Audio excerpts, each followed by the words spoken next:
Maverick News presents The Rick Walker Show. Defrag your mind.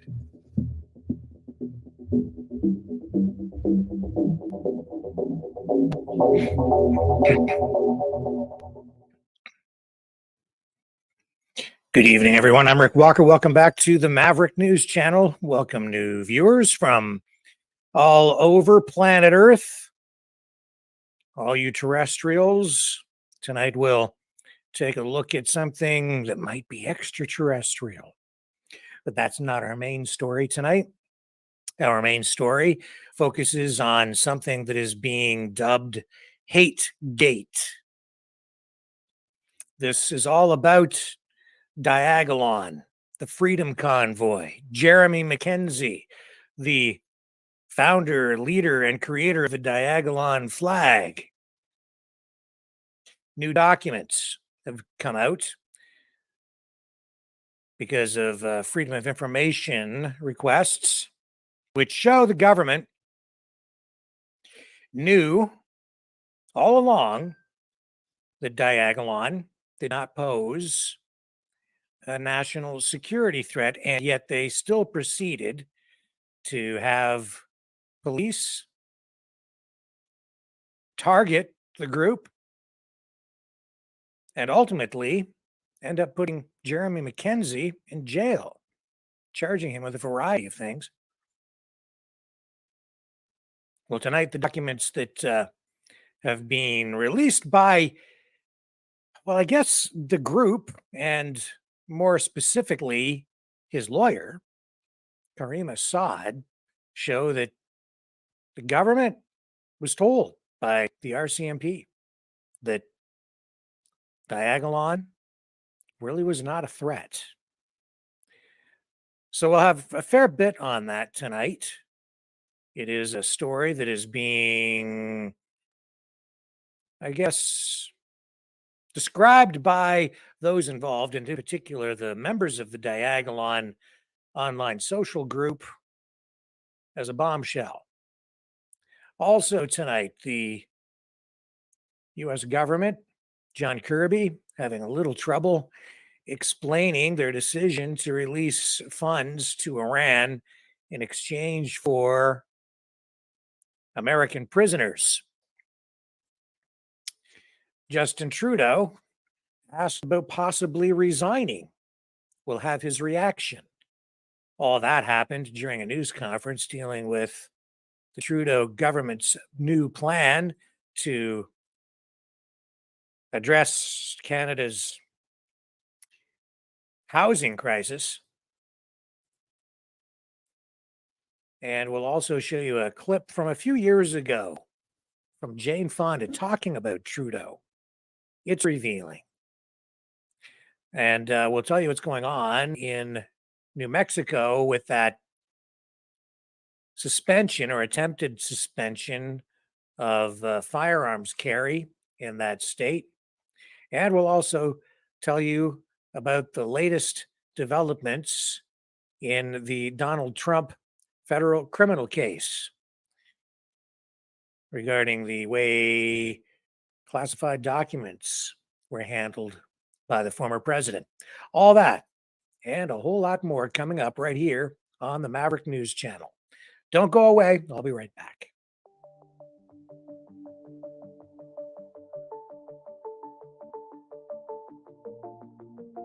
Greetings, brave Mavericks.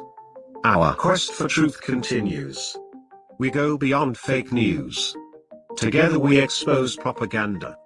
Together we pull others out of rabbit holes. We are maverick thinkers. We are all unique individuals, defenders of individual rights and freedoms, credible, trusted, grounded in reality. Maverick News, Maverick News. Defending free speech, free speech.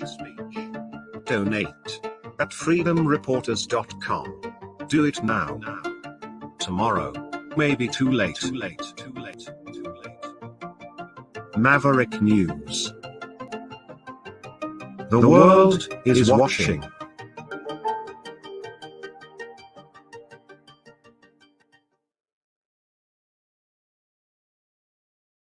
So we will get into that story about Diagolon, the Freedom Convoy, but I'm gonna hold back and share that with you. It's somewhat involved. There's a lot of information to share with you. I also dropped in on a Twitter space that was held earlier today on that subject. Jeremy McKenzie was part of that,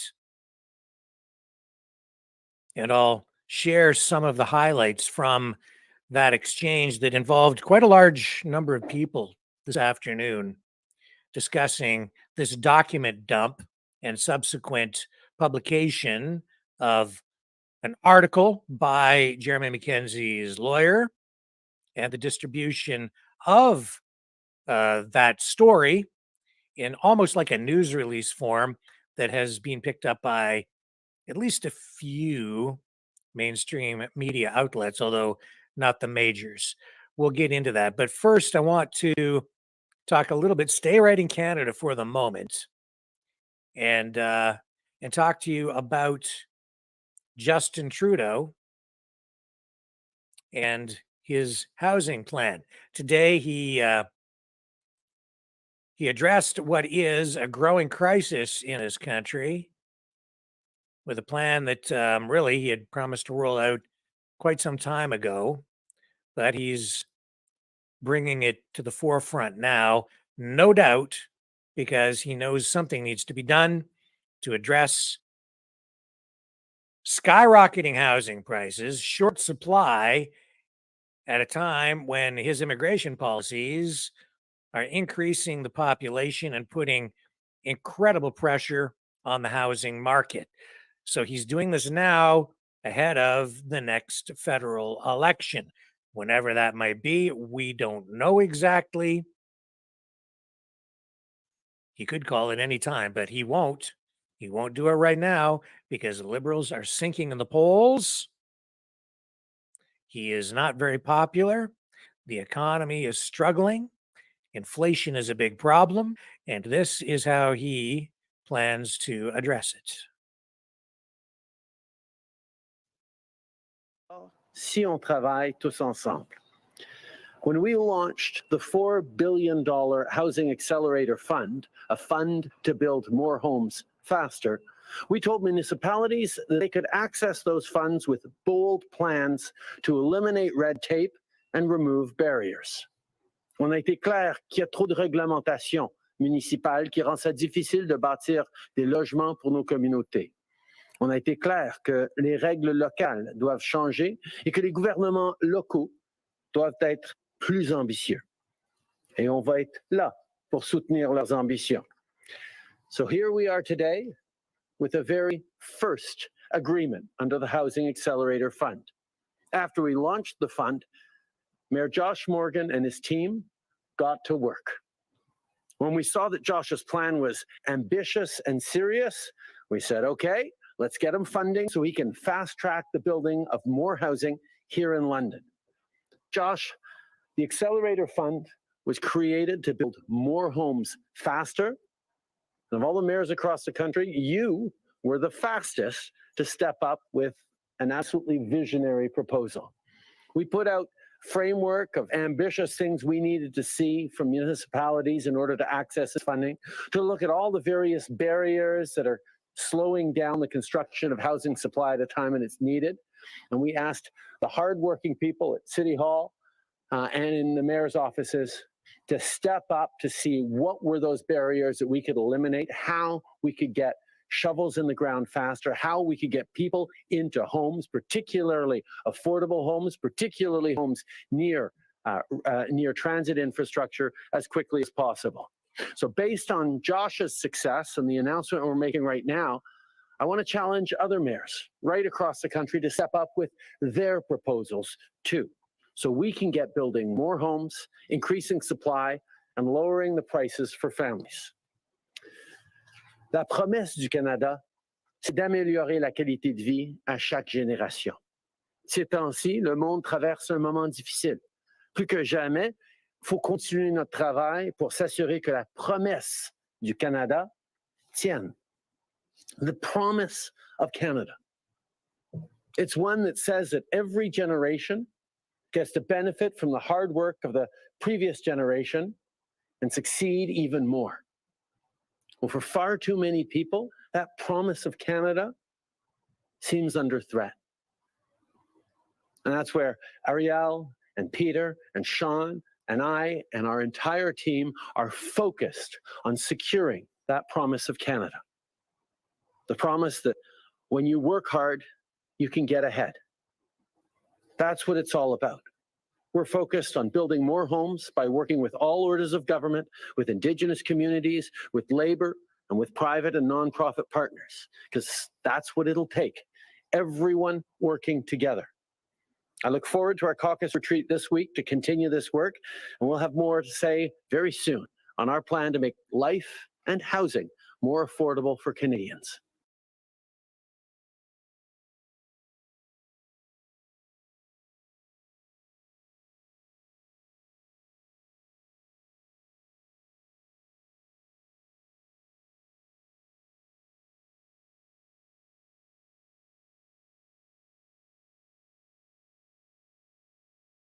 Sorry, my microphone was muted.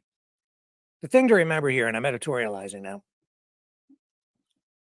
is that it's his economic policies, his immigration policies that got us into this mess in the first place, and the policies of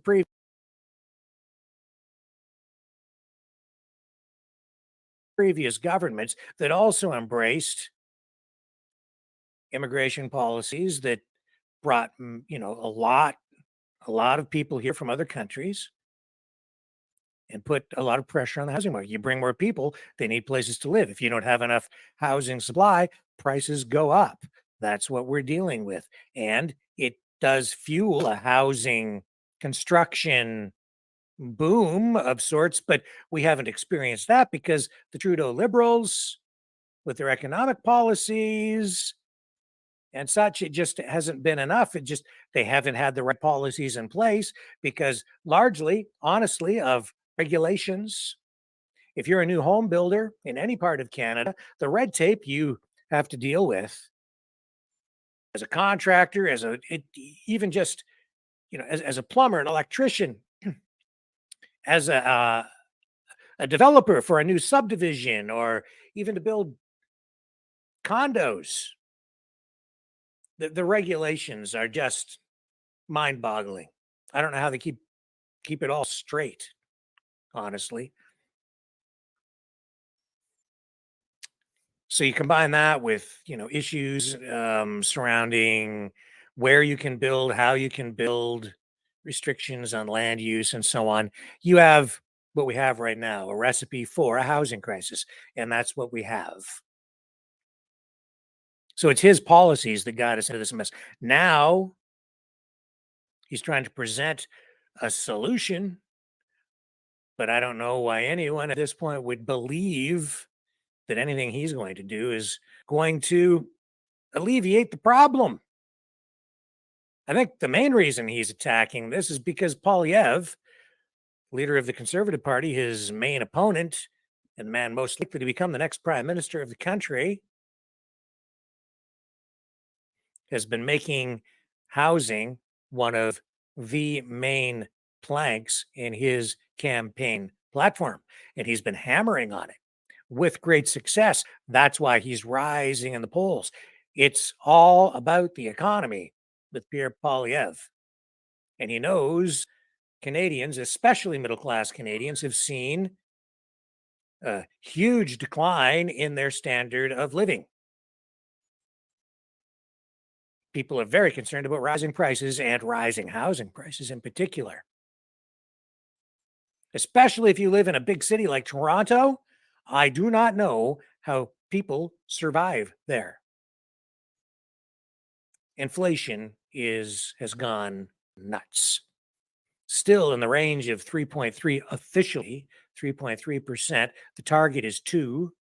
And I can tell you that in real terms at the grocery store, year over year, I'm not talking month over month, year over year. A year ago, you can take those prices and compare them to what we deal with now. And I would say not uncommon to see between 30 and even 50% additional cost on the prices at the grocery store that I see in real terms. That's a massive hit to anybody who is especially living on a fixed income, relying on their pension money.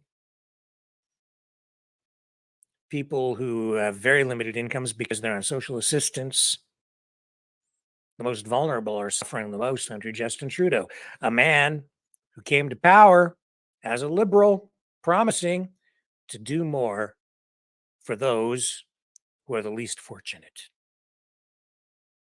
That's, I suppose, today why he was asked at that same news conference about resigning. Well, don't get your hopes up.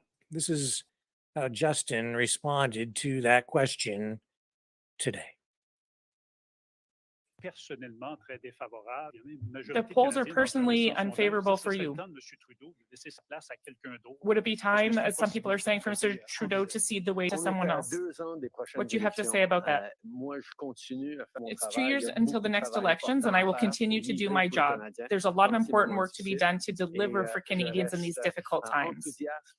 I am still very enthusiastic and looking forward to working hard. The polls are personally unfavorable. That was in London, Ontario, my hometown. So he says he's not going anywhere anytime soon. I didn't think so. I know a lot of people have been speculating. There seems to be, a rising wave of opposition to having him remain in place for the next election from within the Liberal Party itself. But I said before, I don't think he's going anywhere. What else is he going to do? Not that he would starve or end up homeless, at least. Well, I don't know. Sophie kind of kicked him out, but we'll see. He's not going anywhere, folks. And even though there is a growing movement to have him resign from within the party itself, and you're seeing that, manifest itself through questions like the one we got in from the mainstream media today. Even though we're seeing that, no, it's his ego. He has still a lot of support and power. His name alone will carry him in that position, I think, for as long as he wants to be there. It won't matter. It won't matter what kind of scandal comes forward, short of him being charged for something as heinous as maybe first-degree murder or something along those lines in real terms. He's not going to go anywhere. The blackface thing, SNC, Lavalin, you name the scandal, nothing has been able to remove him from his position. Even if he slumps in the polls, even more, he's not going anywhere. And don't kid yourself. They have tricks up their sleeves. This one and that one, and the guy over there, and that liberal strategist over there. They all have tricks that they will be employing heading into the next election. Do you want to know how you're going to know there's going to be an election? People keep saying, when's the next election? I'll tell you how you can tell. It's very simple. When he starts traveling across the country and starts handing out money, writing checks for programs, that's it. This is a start. But if it continues, you'll know he's going to call an election. That's the way they do it. They buy the votes.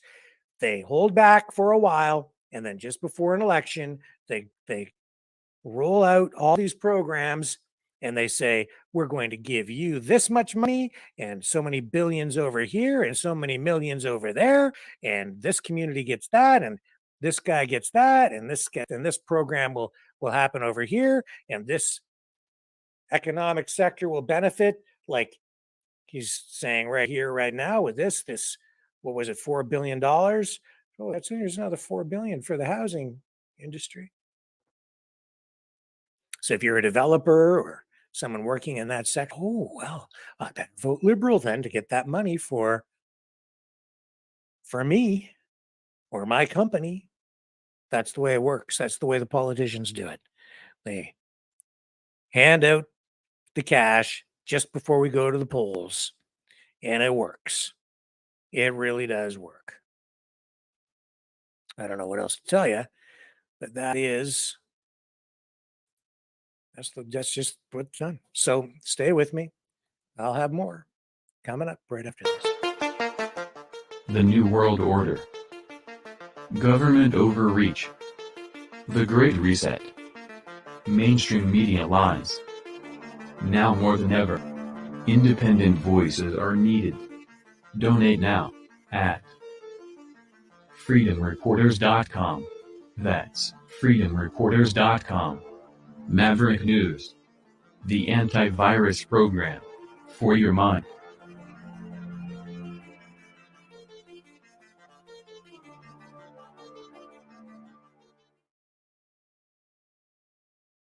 Okay, so just a reminder that if you would like to support the channel, you can do that by donating at freedomreporters.com. We put that up on the screen for you. freedomreporters.com, or you can also donate at maverickdonations.com. Also, last night I showed you one of these, and I do actually have, I found one more of these. I have one of these projectors. Takes 4K input, full high definition, high quality, HDMI, USB. You can hook up phones to it, all kinds of different video sources. Any donation tonight to the show of $100 or more. Well, the first donation of $100 or more, and I will ship you one of these video projectors, the last one that we have, actually. Yeah, they're awesome. You can project them onto anything. You can use them on a big screen or a giant wall in your house, set up a home theater system with it. You could use it outside, as many people do. It's small enough to take outside for an outdoor drive-in movie. Set it up in your driveway and project it onto your garage door. Invite your neighbors over, get all your cars, have kids out. You have a drive-in or a movie in your backyard outside. That's what a lot of people use them for. So it's pretty cool. Other people use them for things like, projecting Halloween scenes onto windows or onto their houses. Things like that. And we use them right here in the studio as well. I've used them at trade shows. So they're really actually very high quality, $100 or more. And that projector is yours. So yeah, you can donate at freedomreporters.com. That's the easiest way to do it. Now you can also donate to the show in the Rumble Rants over on the Rumble channel. Please subscribe on Rumble. If you're over there, if you're not over there, please consider heading over and checking out the Rumble platform and subscribing while you're there. We need to grow on that platform. And if you're over on Facebook, please like and share. YouTube, yeah, subscribe there too. Ring the notification bell. We're still only broadcasting on our secondary backup channel. We're letting the other channel, the main channel, we're just letting that lay fallow. Just giving it a rest for a while to recover its health in the face of YouTube censorship. Anyway, let's move on, shall we, to this story about Diagolon. Twitter space today. I dropped in on it. It was a discussion hosted by a Twitter, a guy on Twitter who goes by the name The Ferryman's Toll. I think many of you probably know who he is. His real name is Alex. And he hosted this session, this forum on Twitter Spaces. Well attended, a lot of people there. I received a link, so I went over to check it out today.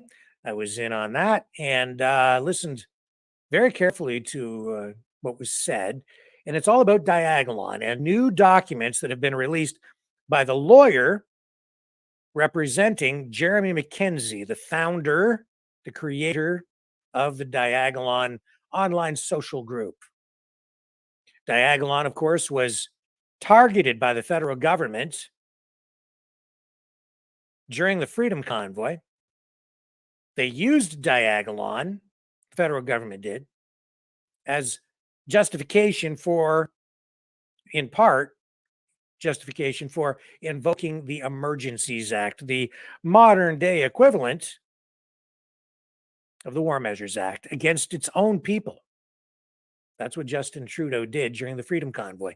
And they cited Diagolon as one of the main reasons, saying that they had information from the Canadian Anti-Hate Network that Diagolon is a far-right hate group, an accelerationist group filled with white supremacists and neo-Nazis, something that Jeremy McKenzie has strongly denied, strongly denied, but they targeted Diagolon anyway.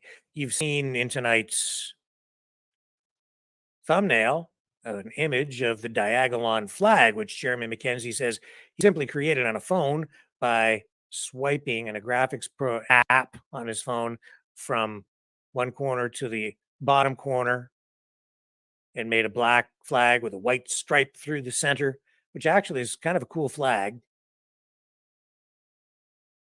But the bottom line is he says that Diagolon is a meme.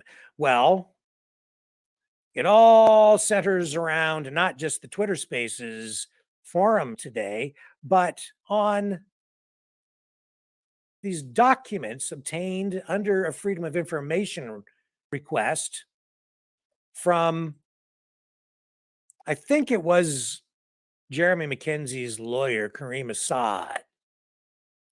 And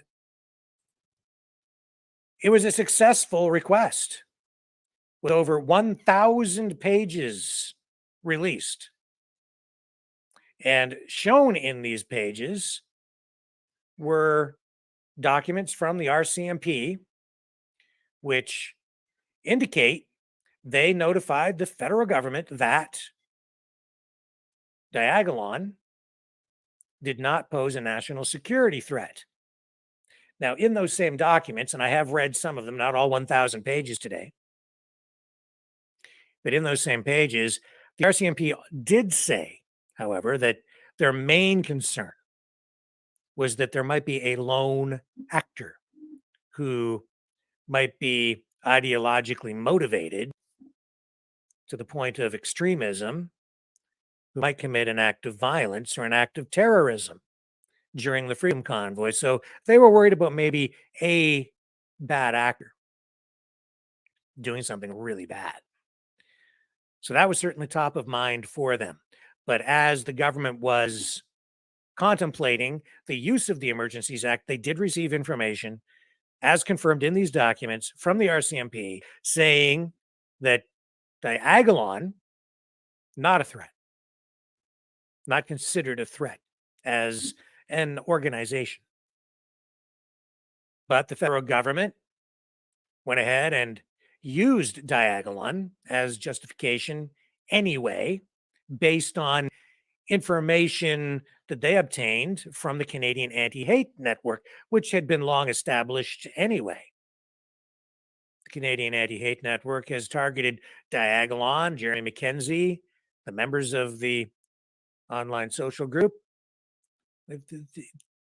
the Anti-Hate Network has targeted them for a long time. We had Jeremy McKenzie on this show sharing this exact story a long time ago,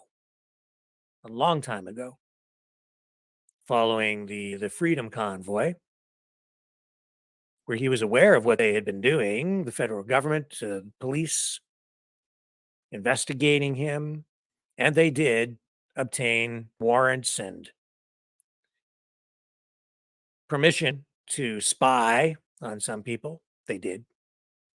And so this huge document dump has been turned into a couple of things. First, a story written by Jeremy McKenzie's lawyer and another journalist.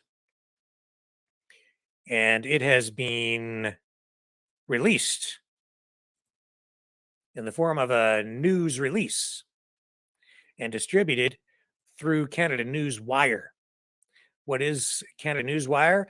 Just so you understand, it is a service that will take news releases from companies or even political organizations or others if you pay the fee, and they will push them out to media outlets in an attempt to get them to publish the information. So that's what's happened here.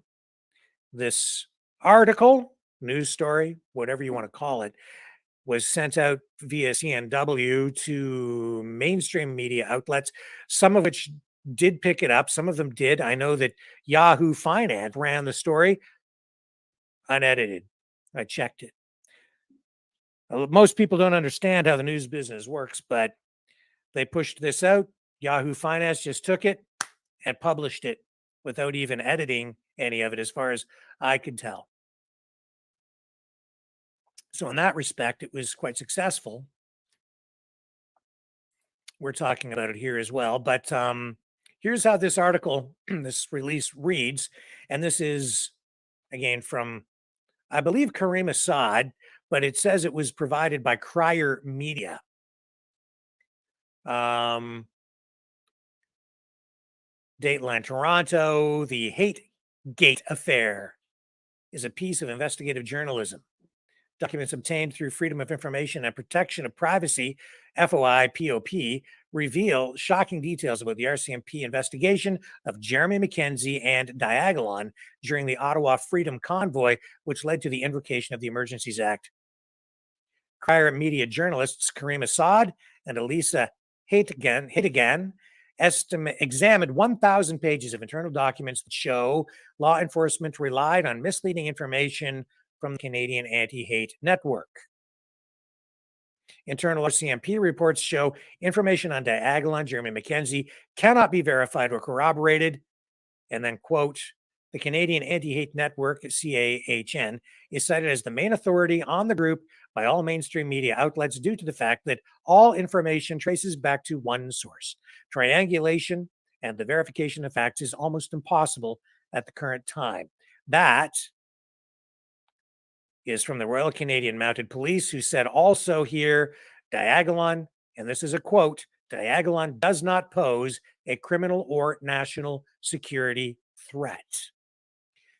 So now this is being presented to the public by the Diagolon members, by Jeremy McKenzie, by Jeremy McKenzie's lawyer, as HateGate, the HateGate affair. So some of the highlights from this investigation are former Public Safety Minister Marco Mendicino made false and alarmist comments, it says here, in a press conference. When pressed for details, he directs media to law enforcement who scramble to produce evidence where there is none. It goes on. Canadian citizens' private information shared with international spy agencies, even as internal reports circulate acknowledging there is no evidence of terrorist activity. RCMP intelligence, it says here, RCMP intelligence analysts took cues from anonymous Twitter trolls involved in criminal harassment. RCMP officer tasked to produce key briefing for top officials to help government decision-making is only 15 minutes. leaving little time for actual research or analysis. The documents also revealed that Canadian intelligence departments relying on Canadian Anti-Hate Network as a single source that banks on the questionable judgment, it says here, calls of inexperienced, ideologically motivated activists with track record of cosplaying online as Nazis and Russian models to gather data and donations. Canadian Anti-Hate Network cloaks its researchers in anonymity and refuses to disclose their credentials, conflicts of interest, or track record, even as they are widely quoted in the media as subject matter experts. It says here also a feedback loop between law enforcement, government officials, and media resulted in poorly sourced information being repeated into fact. Yes, and I'll speak to that in a moment. No conclusive evidence that weapons cache in Coutts, Alberta relates to Diagolon or Jeremy Mackenzie. That, of course, is all about the Coutts boys, the 4 people who remain in custody after more than 500 days after being charged with a variety of offenses, including conspiracy to commit murder, because they're accused of planning to kill police officers. They said during the release of information after those arrests, immediately after, that they found Diagolon patches and other things with the Diagolon symbol on it when they confiscated those weapons out in Alberta, something that Jeremy Mackenzie questions and did question during the Emergencies Act inquiry when he testified from jail. It also says here that says disturbing look into 1990s CSIS agent provocateur cover-up involving the Heritage Front, which is a white supremacist group in Canada. And information on that is detailed in the documents and in the story that Karima Saad has published online. Let me just bring up this for you to show you. Oh, yes, also, just before we move on, you see that little chart there on the screen?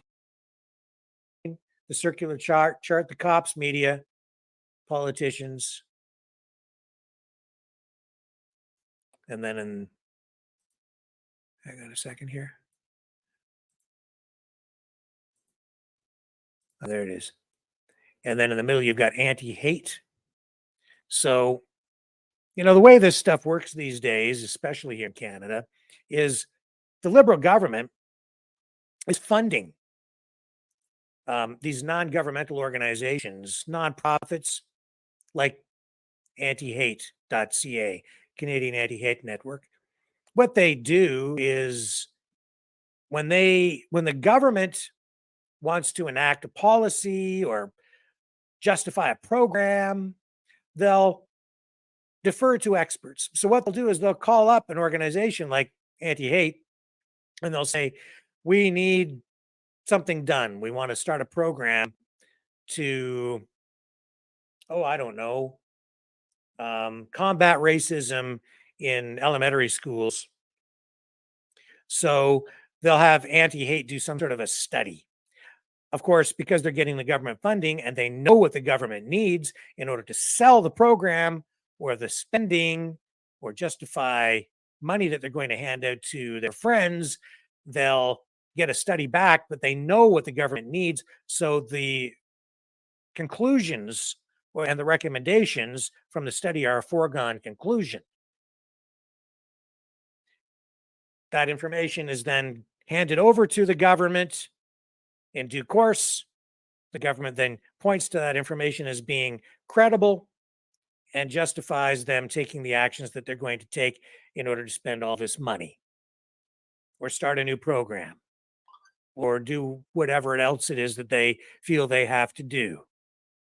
And then they say, well, here's the proof that we need to do it. They do it with polling as well in order to demonize political opponents.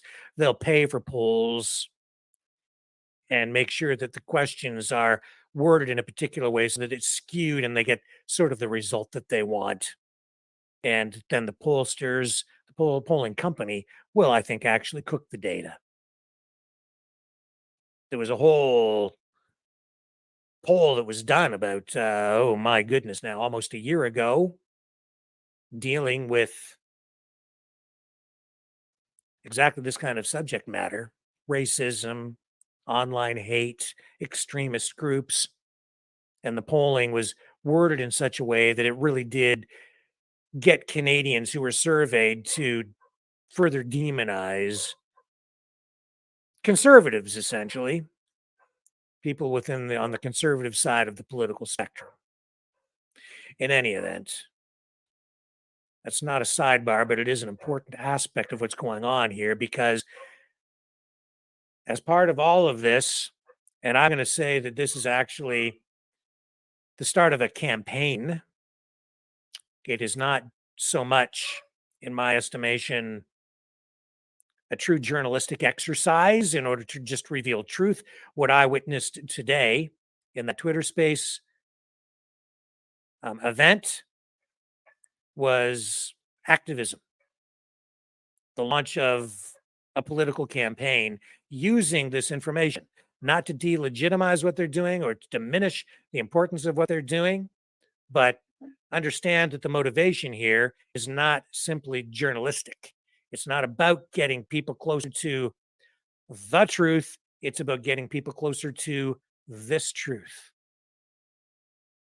There's an important distinction. Now, Kareem Assad is actually a left-leaning person politically. You can see that. It's on display, or has been, through her work on social media.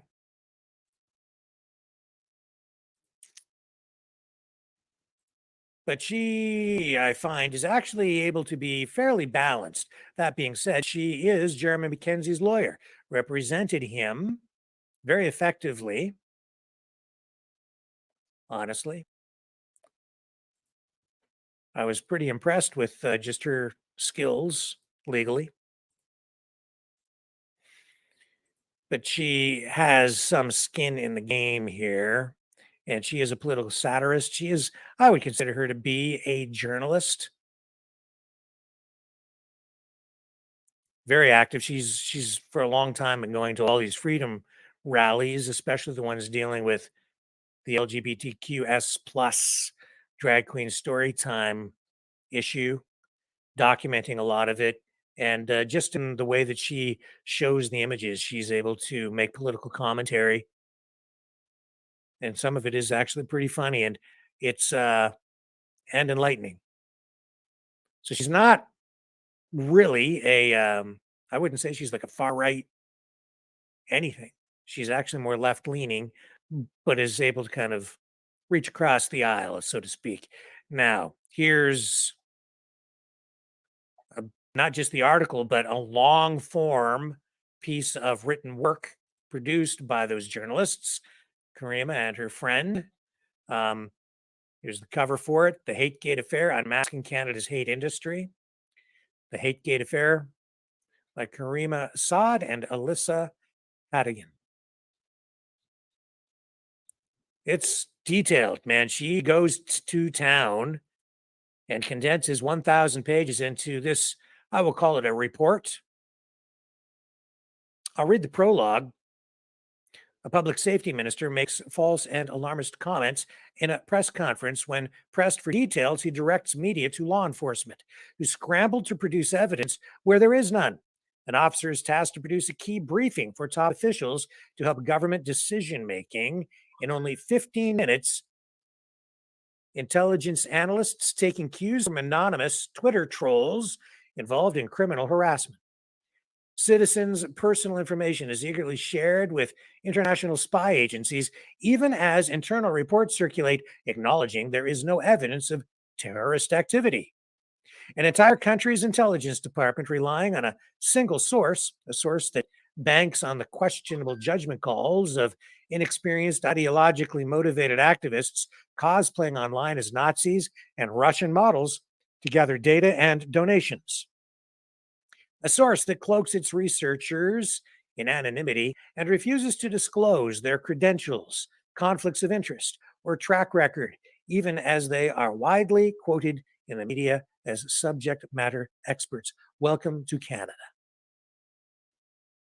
And with further reference to the Canadian Anti-Hate Network, part of the goal here behind this campaign is to have the Canadian Anti-Hate Network banned, have their funding cut. Will that happen? I wouldn't hold my breath. They're diametrically opposed politically. The introduction, I'll just read a little bit of this. This is, as I say, a lengthy work, but I will read this. This story is a horror, tragedy, and farce rolled into one. Its ending, as yet, unwritten. The only thing we can control is whether to tell the truth, and we do. Democratic countries distinguish themselves from totalitarian dictatorships through the process of fair elections and by putting the power in the hands of the people. But what if a democratic government wants to stack the deck in their favor? They can't cart people off into the night, imprison them without cause, execute them at dawn. That would violate human rights by any standard, and it wouldn't look good for a leader who prides himself on being a nice guy. The layer of insulation that buffers democratic governments from accusations of authoritarian rule is the pretense of deferral to experts, think tanks, consultants, and academics who can provide perfunctory recommendations to rubber stamp what the government plans to do in the first place. Oftentimes, the expertise is paid for by government money through military defense contracts, public safety and emergency funds, or other sources. If the public resists any proposed policy or legislation, the state can magnanimously defer to the vast knowledge of experts who all concur in unison that unless the bill passes, harm will occur. Danger, terrorism, destruction, loss of your way of life as you know it. And if you still do not comply, stronger measures may become required. Those who resist are vilified through state-sponsored broad media and social media smear campaigns. These tactics serve the dual purpose of securing the public's acceptance, or at least acquiescence, and making examples out of dissenters in order to frighten critics into silence. Democratic countries gain the public's compliance with buy-ins and manufactured consent rather than bullets. A more evolved and civil approach, to be sure, but one that carries its own risks. What happens when you run out of villains to justify an escalation to emergency measures? When you want to spook the public into acquiescence, but your well of horrors has run dry, you make them up. This is the story of what can go wrong when such a strategy spirals out of control, and all levels of government and media are complicit in ruining innocent lives. It goes on with this headline: Diagolon is not a violent extremist group. And look at the highlighted quotes from these government documents, internal police documents. Quote, does not pose a criminal or national security threat. Royal Canadian Mounted Police. Again, these released in these documents, dumped and now made public through this work here. Quote, the channels are REMVE plus conspiracy theorists in nature, but not accelerationist. And you're right, no incitement of violence. Some of the usernames have racist references, photos in them, but no criminality. That a quote from Kristen Little to Ashley Chen, July 14th, 2021, subject Diagolon. Again, that would be internal communications from police. And this quotation from Simon Pillay, Inspector OIC Ops 1, Federal Policing National Security, February 2022. Quote, based on the source material and evidence I have personally viewed, we would have a hard time refuting the contents thereof, despite how Diagolon is being portrayed in the media and the House of Commons. Just another example of why our direction to investigators is to be evidence-focused and not caught up in the hype of the media surrounding this matter. And this from Eliane Karen, Director of Ops Team 2, Federal Policing National Security, FNPS, on April 8th, 2022. Quote, I've looped in Inspector Simon Pillay and Inspector J.S. Grenier, who are the project team OICs, to assist with any discussions your NZLO may wish to have on Diagolon. We do not consider it a right-wing militia group at this time. However, assessment is ongoing, as I understand it. There is more. Diagolon is a distinct entity. As a distinct entity, does not pose a criminal or national security threat at this time. That from the ideologically motivated criminal intelligence team. And this quote, the Canadian Anti-Hate Network is cited as the main authority on the group by all mainstream media outlets due to the fact that all information traces back to one source. Triangulation and the verification of facts is almost impossible at the current time. Based on the information that is publicly available, it is difficult to understand how Canadian Anti-Hate Network can confidently assert that Diagolon is an accelerationist movement that believes a revolution is inevitable and necessary. That from the RCMP. So all of this, of course, focuses on Diagolon and Jeremy McKenzie, who is a Canadian veteran who served in Afghanistan. Also politically active, very. Has been, I don't know if he still is, but likely is still involved with the People's Party of Canada. Not a big fan of the NDP, certainly not a fan of Justin Trudeau, and not really a fan either of Pierre Poilievre and the Conservative Party of Canada. As a result, targeted pretty heavily by the Canadian Anti-Hate Network, considered by some to be a far-right political activist and an accelerationist worse. Well, you can judge for yourself, I suppose. He's online a lot, does a show called The Raging Dissident. He's a live streamer. And yeah, we've had him on the program. He did go to jail for some things that he said online about Pierre Poilievre's wife. I got him into some hot water. And so he did serve some jail time. Did testify at the Emergencies Act inquiry, which was a review of the use of the Emergencies Act by the federal government, which was required, is required under the legislation itself. If the federal government uses the Emergencies Act, they have a specified period of time after that Emergencies Act is lifted to then conduct a full review, which was done. It was not a trial, though it looked like a trial, felt like a trial. It was not a trial. It was a review process.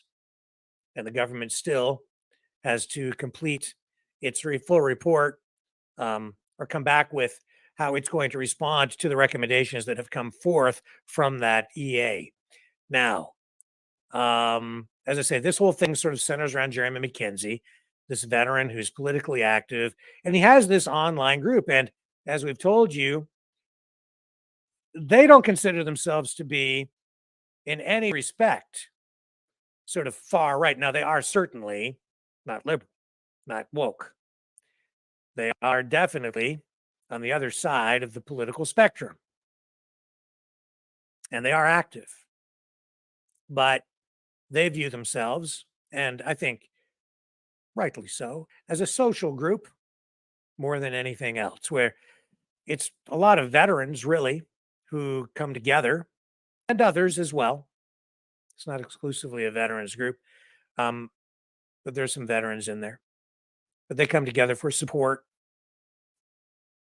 to talk politics online. And that's what they were doing today, talking politics one of the Diagolon members, hosted a Twitter space, which I did receive a link to, so I attended to hear what they all had to say in this Twitter space, and it was a pretty large group of participants today. It was I think, an eye-opening discussion. I have to say, through everything released today, these documents so far, anything I've read, anything in the condensed reports that we've seen, the stories, anything coming out, really hasn't been a revelation to me. I kind of knew all this information from before because Jeremy came on this program, told this story before. He's shared this story on other media outlets before. We heard this kind of testimony come out during the Emergencies Act inquiry. Police testified to this exact information, actually, if you go back, and I watched every minute of that Emergencies Act inquiry day after day after day, and we live streamed it all right here on this channel. So I watched it all, and I can tell you that this information was already out there. Police acknowledged these things before. So in that regard, in that respect, it's not anything really, to me, it's not a big bombshell. I suppose the big bombshell is that they have it now in documents and in writing through documents that previously had not been made public. Although I can also tell you that there was a lot of evidence surrounding all of this in the form of documents that were released that you could download off the Emergencies Act inquiry website. I believe that data is still available. All that information is still available. There is just a gigantic repository of information on the website of evidence that wasn't actually addressed during the public sessions of the EA. You can find all kinds of information in there, all kinds of documents that did have an impact on the hearing and on Justice Rouleau's decisions and recommendations at the end of the process. And there were a lot of police documents in there too, even criminal records with some redactions for a lot of the witnesses who testified who had criminal records. So you can find all of that information as well. It was all up there. I think it's still available online. So I just put that out there too, because really this story has already been told. But now it's being told again because we just have this new treasure trove of documents to, I guess, further confirm and show the world how crazy things were during the Freedom Convoy and how the government response was literally so over the top. Justice Rouleau came out at the end of it and said that he felt that the use of the Emergencies Act was justified. That disappointed people on the freedom side of things, to be sure. But Justice Rouleau also said that someone else sitting in his position, presiding over the Emergencies Act inquiry, might just as easily have come to the opposite conclusion.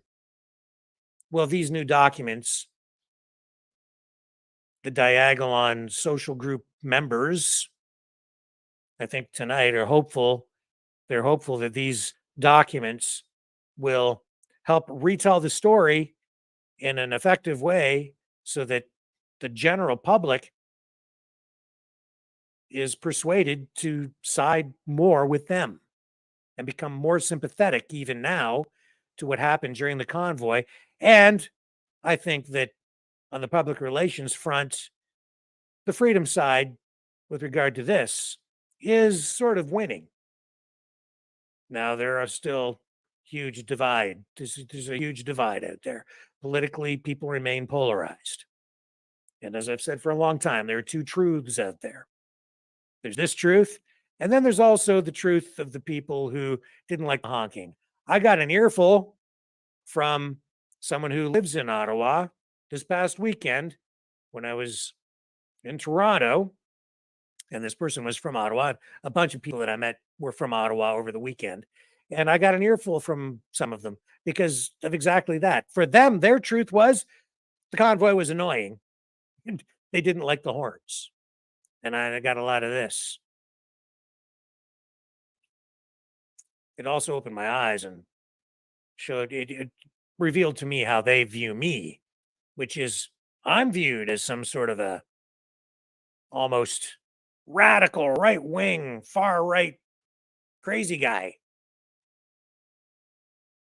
But all the people who were accusing me of that on the weekend don't actually watch this program.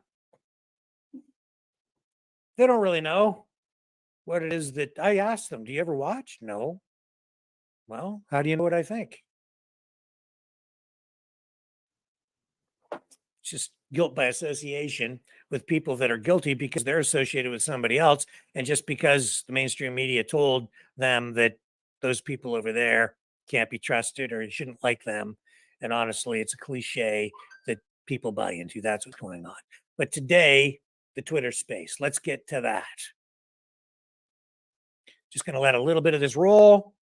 Oh, we're going to let a little, quite a bit of a little bit. Because this will help you kind of get a feel, an indication of what this was all about. This is the Ferryman's Troll and Jeremy McKenzie kicking things off during today's Twitter space dealing with this subject matter.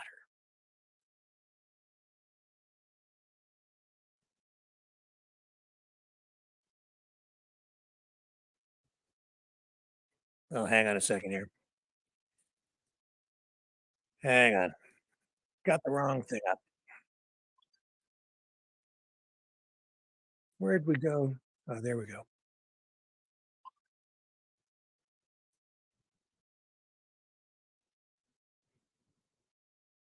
Ways a year and a half. I mean, it goes back further, but specifically towards the kids. These kinds of narratives, or in the case of Jeremy, he wants to start a race war. This type of nonsense. But because it's through a third-party source, right, that has this kind of air of professionalism, it's taken seriously. And this is exactly what happened with the Freedom Convoy in particular. The Canadian Anti-Hate Network spent about a year, anyways, a year and a half. I mean, it goes back further, but specifically towards the Diagolon thing. They spent a year cultivating this narrative that we were a far-right militia, that we were a neo-fascist accelerationist movement, that we were all these things that we're not. It was a meme. It was a meme. It was fans of Jeremy McKenzie's podcast and that got together and started having barbecues. And because they were so scared of this, that they construed it into being something that it absolutely was not, never was going to be. Yeah. And at this time, at this particular time, late 2021, I think, late summer, early fall, right around the election time. That's when this, now infamous photo going around where the guys are, I'm in there with the masks on and the guns and the flag. Ooh, scary. That was done as a jab at the Anti-Hate Network for saying the things that they were saying. So we thought, let's just post a photo and watch them lose their heads and blow up. Hope with the intention, I thought the media were a little more mature and adult than this, and they would have looked into this and investigated and asked questions and said, oh, well, this is just people. They're making you look dumb. They're doing it on purpose. No one did that. They just copy pasted, and they took the photo from my Instagram account as if it was some kind of leaked document proving, look at these scary. I posted it to the internet. Yeah, precisely. And this is what they do. So they take things that they know are not legitimate threats or legit, like they've taken jokes and misconstrued them. Like, a personal example of this for me is if you Google my name, one of the top results will be a link to the Canadian Anti-Hate Network's website. And it will say the title, they love to do this, create these super inflammatory headlines.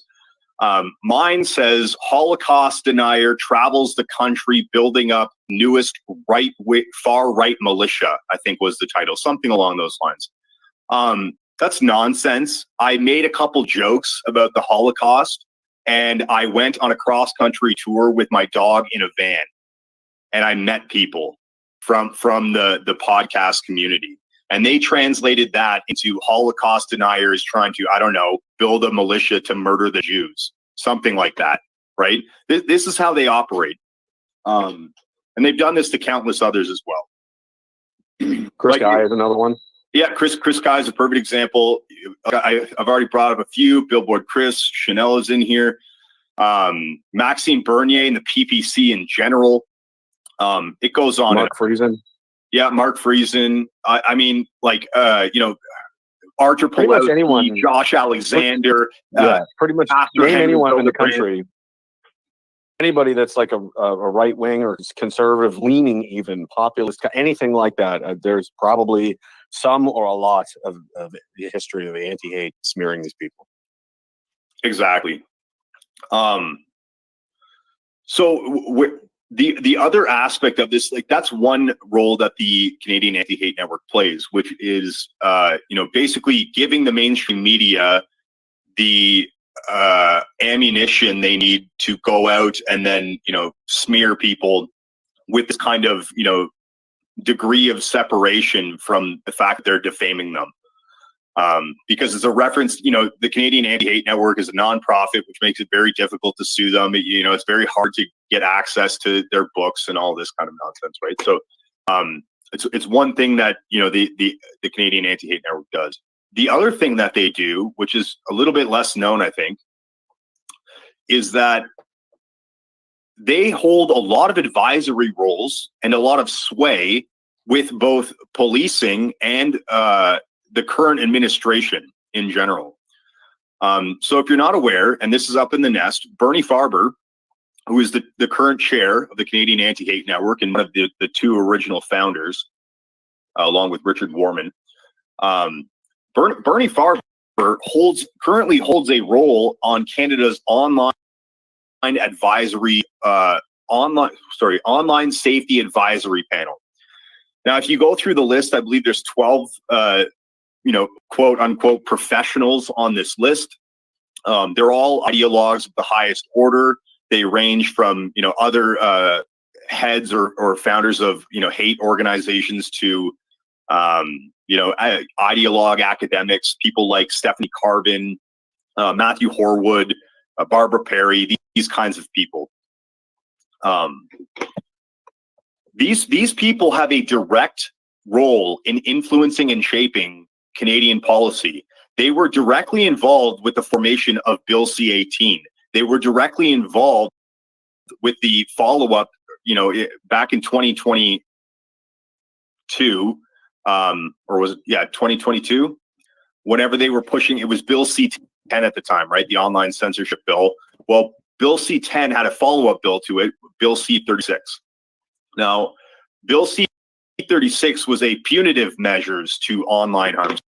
So basically, they were going to go after anybody, for hate speech under this new legislation, and it included, retroactive punishment, as in if you had posted something in the past before the bill became legislation, you could be found guilty of it and brought before a human rights tribunal, and face prison time, massive fines, all of these kinds of things. And the Canadian Anti-Hate Network was directly involved with crafting that legislation as well. Thankfully, that one hasn't passed yet, but I wouldn't put it past them to bring this up in the next, parliamentary session in the fall or in the winter. But regardless, I'm going off on a bit of a tangent here. Another example, though, of them having influence or at least, sway within the government is another former board member of the Canadian Anti-Hate Network, Emira Al-Gawabi,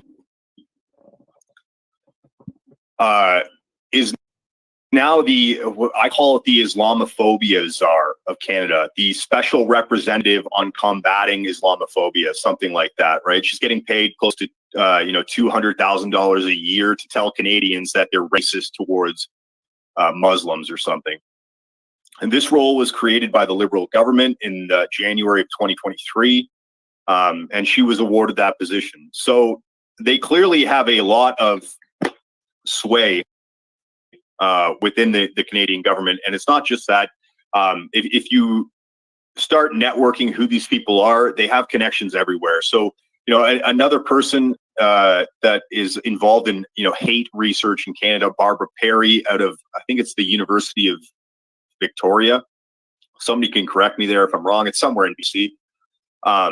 This is one of these people that currently Cosmin Zierzda from True North is researching. He's trying to get access to her list of 300 hate groups that are active in Canada, and it doesn't seem to exist. Like, these are the types of people that are involved in this kind of that kind of satellite around the Canadian anti-hate network. So we refer to it in our spheres as the bigot economy, as in, these people, it's basically a giant grift. They contrive these situations where, hate exists, and then they demand the government does something about it. And usually, what the government needs to do about it, according to them, is give them a bunch of money or a mandate, or a grant of some kind, so they can create some kind of educational system or propaganda that is used to target. In the case of the Canadian Anti-Hate Network, they have a curriculum that is in Canadian schools, an anti-hate curriculum that is circulated, which basically says white people are racist. You have to let your kids cut their dicks off, or you're a bigot, like this type of nonsense, right? So I actually, it was in the newspaper while I was in jail in Saskatchewan. Actually, it was talking about that, how it was being introduced into the school curriculums in Saskatchewan, the Canadian Anti-Hate or Anti-Racism Toolkit. You can look that up. This is also being pushed into police services nationally. Police officers and chiefs and so on are being briefed on this information, as is the Canadian Armed Forces. Yeah, exactly. That was another one too. Another person, his last name is Arthur. He is a professor out of Edmonton, I think the University of Alberta. And he was tasked, and he has connections to the Canadian Anti-Hate Network, with rooting out white supremacy in the military. That was a story from earlier this year. So again, like, these people are all connected, and basically they all it's basically a giant circle jerk. They all reference each other's material as justification for why we need new laws, or we need grants for this, or we need $300 million for anti-black racism, this kind of bullshit. It's almost like, they just kind of create this nebulous kind of animus against whatever the target is. And that because, well, who's saying these things? Well, all of us, all of these articles and all of these people. Well, no one has actually done any of the work.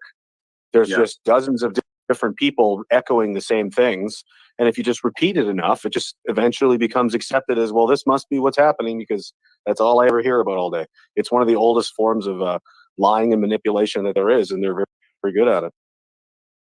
Precisely. And so this is how we segue into the kind of Diagolon angle, and why this is all important right now.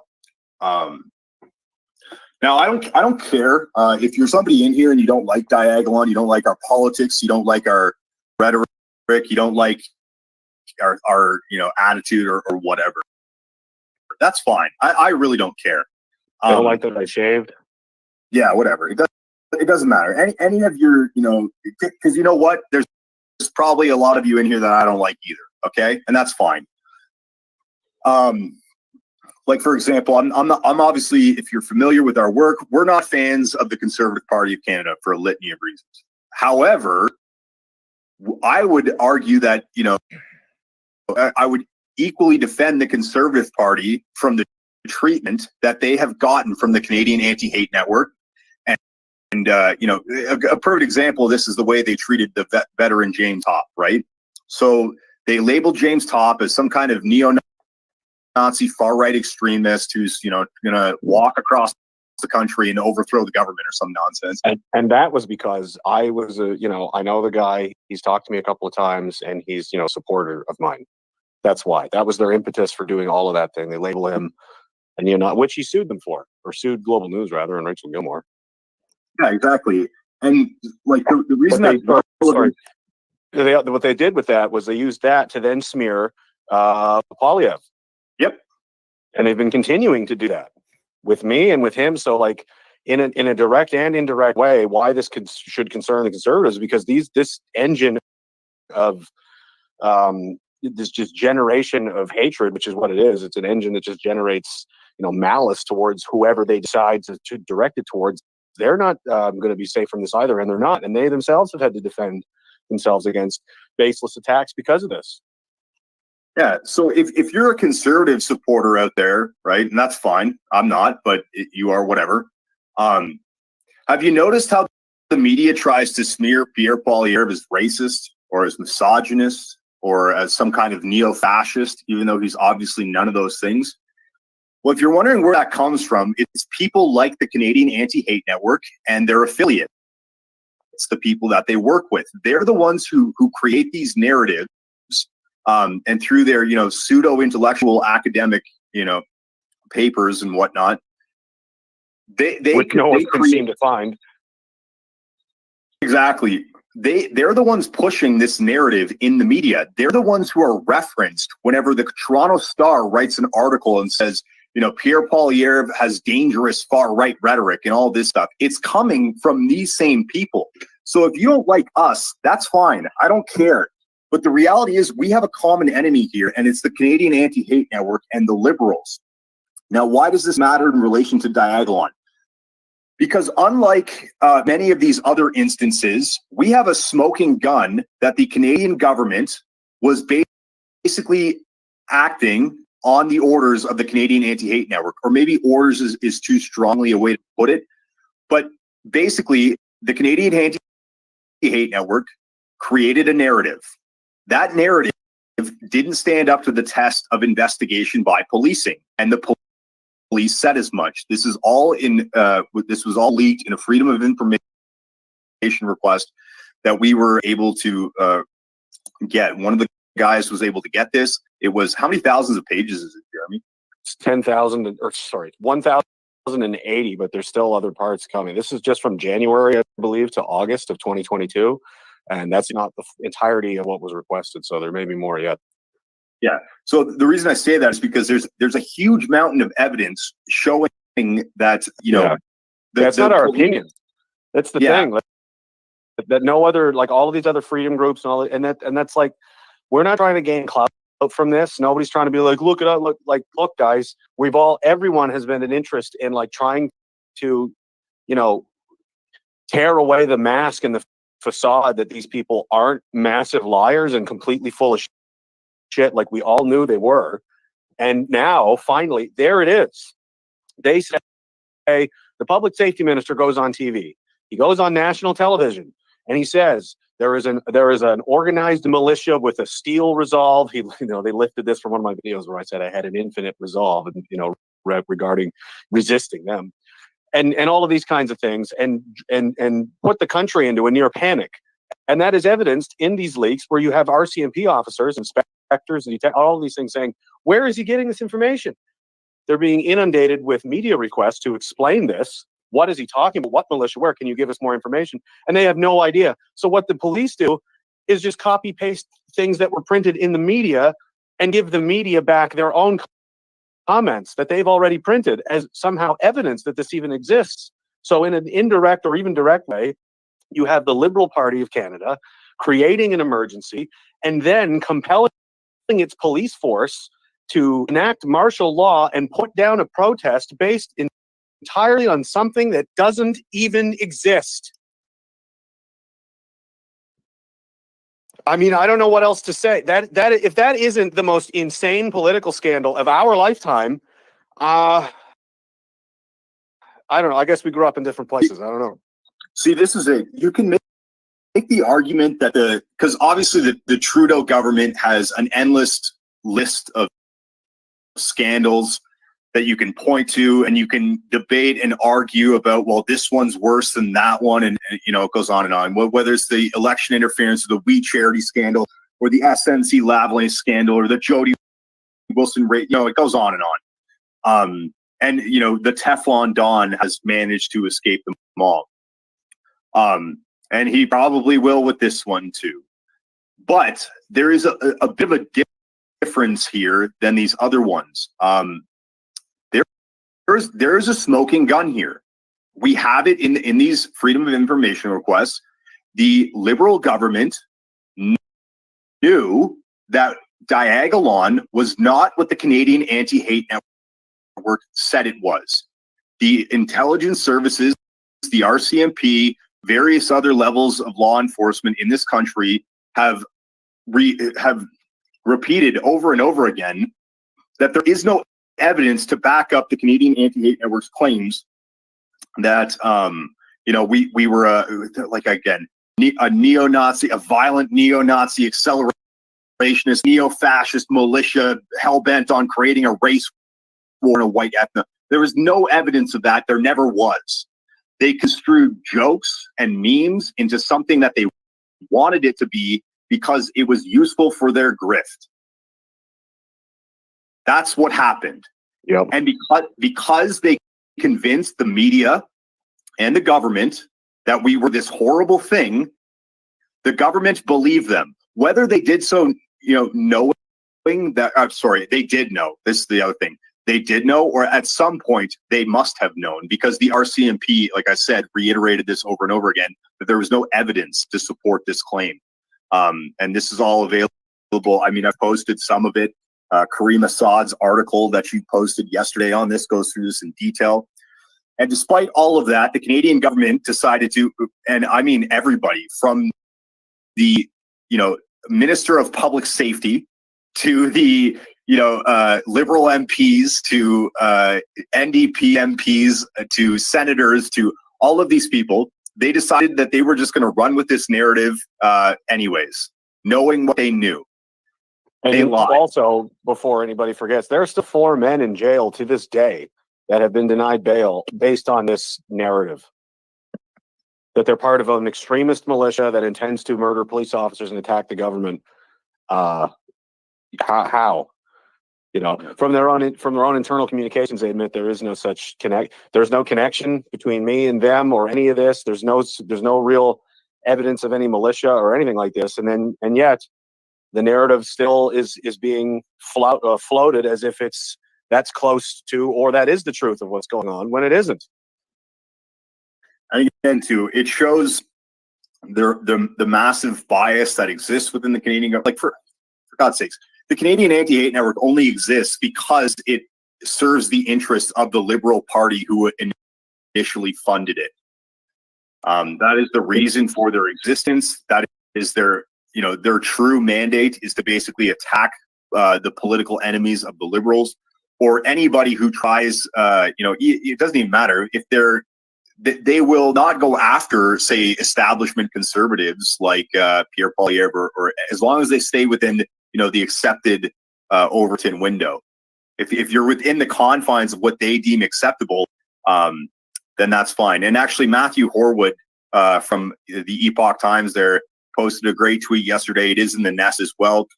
Basically, he asked Evan Balgord, what's his role right now? I forget what his role is. He's like he's the number 2. Farmer is the chairman, and he's the head, he's the figurehead, but Evan Balgord is kind of running the day-to-day. He's probably the executive, basically the number 2, whatever word they have for it, but he's basically running the place. He's on the board of directors. He writes a lot of the articles. He does a lot of research. This guy, sorry, I forget what I was going to say about him now. He's the figurative CBC as well. Yeah, well, I guess this is another topic we could get into as well. The Canadian Anti-Hate Network was the primary driver of all of the negative narratives that spiraled around the Freedom Convoy. Elizabeth Simons, who doesn't exist, or there's no proof that she exists, she's probably an alias of some kind, was quoted and spoke directly to CBC, I believe it was. Evan Balgord talked to CTV. Kurt Phillips, who talked to, I believe, CTV as well, maybe also CBC, and Bernie Farber got multiple segments on the CBC during the Freedom Convoy, and Bernie Farber referred to the Freedom Convoy as I forget his exact words, the greatest display of neo-Nazi bigotry he'd ever seen in his lifetime in Canada. Yeah, since the Third Reich, he said. Yeah, it's the worst thing he's ever seen. And the night prior, Derek and I were watching this, before you came down from Calgary, we were sitting in the room and on the news on Friday night, like the night prior to the convoy, like really arriving, you have Farber and Bellegarde inferring that not just myself, Pat King as well, basically intend to violently overthrow the government and attack people. They said the only way we can end this is with bullets. They said that. I never said any such thing. But that didn't stop them from playing the scary music and running a bullshit Fifth Estate piece, which is, completely full of misdirection and lies, again, based on the narrative created by these people. Yep. And maybe this is the point that needs to be driven home here is that this was the justification for invoking the Emergency Measures Act. Yes. Nobody wanted to believe it. We've been screaming about it for years. Yeah, and now they said, well, it was rapists. There were no rapists. It was arsonists. There was no arsonists. It was they're attacking a homeless shelter. None of this turned out to be true. All these fake justification that they tried to posit turned out to be untrue. And the elephant in the room is a goat figurine named Philip. That's the reason. That was always the reason. That's the one that got them to sign on the papers and pushed it. And they had to basically, I don't know, some of it. Even at his testimony there, I did go back and watch the POEC, the CSIS director. It seemed like he was pressured into it. Oh, I wouldn't doubt it at all, because we do know that, the Canadian Anti-Hate Network has connections within CSIS. For American listeners out there, or anybody who's, not from Canada or not familiar, CSIS is the Canadian Security Intelligence Services. Basically our FBI / it's more like, I don't know, what do you call it? NSA or? Yeah, NSA or CIA kind of, but way more dumb and incompetent. But they have no powers of arrest, but they can do all kinds of shady, gross stuff. CSIS has a history of doing these things.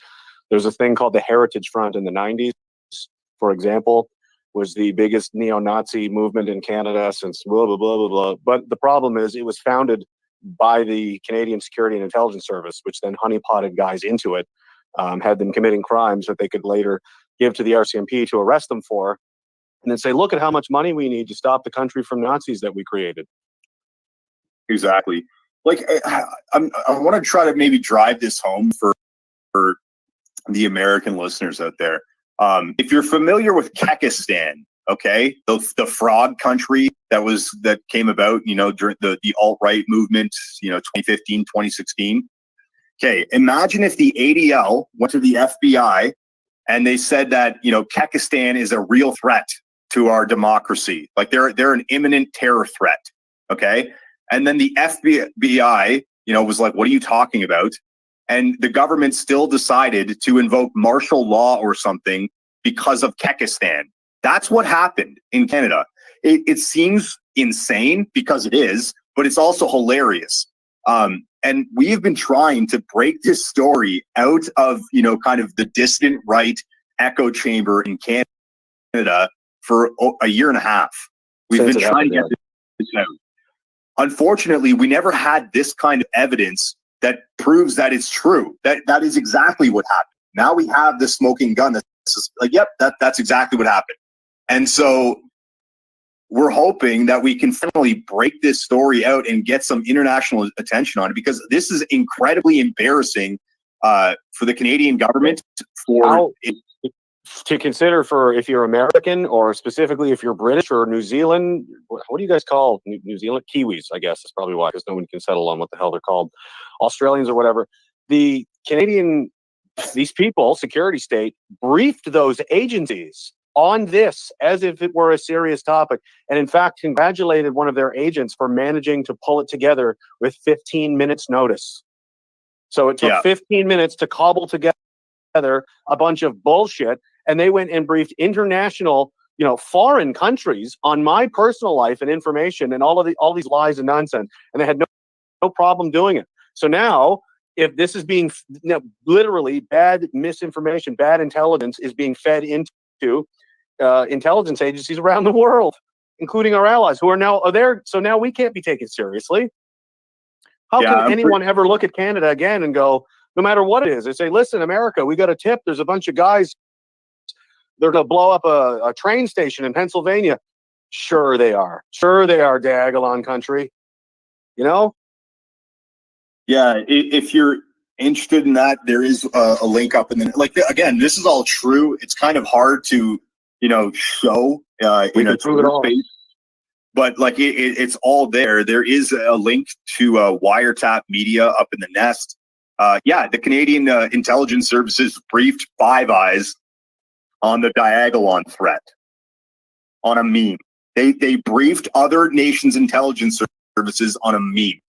Okay. Go, Lucas. If you want to jump in here, feel free. I don't know how to raise my hand. I'm on PC. I don't use my phone as much.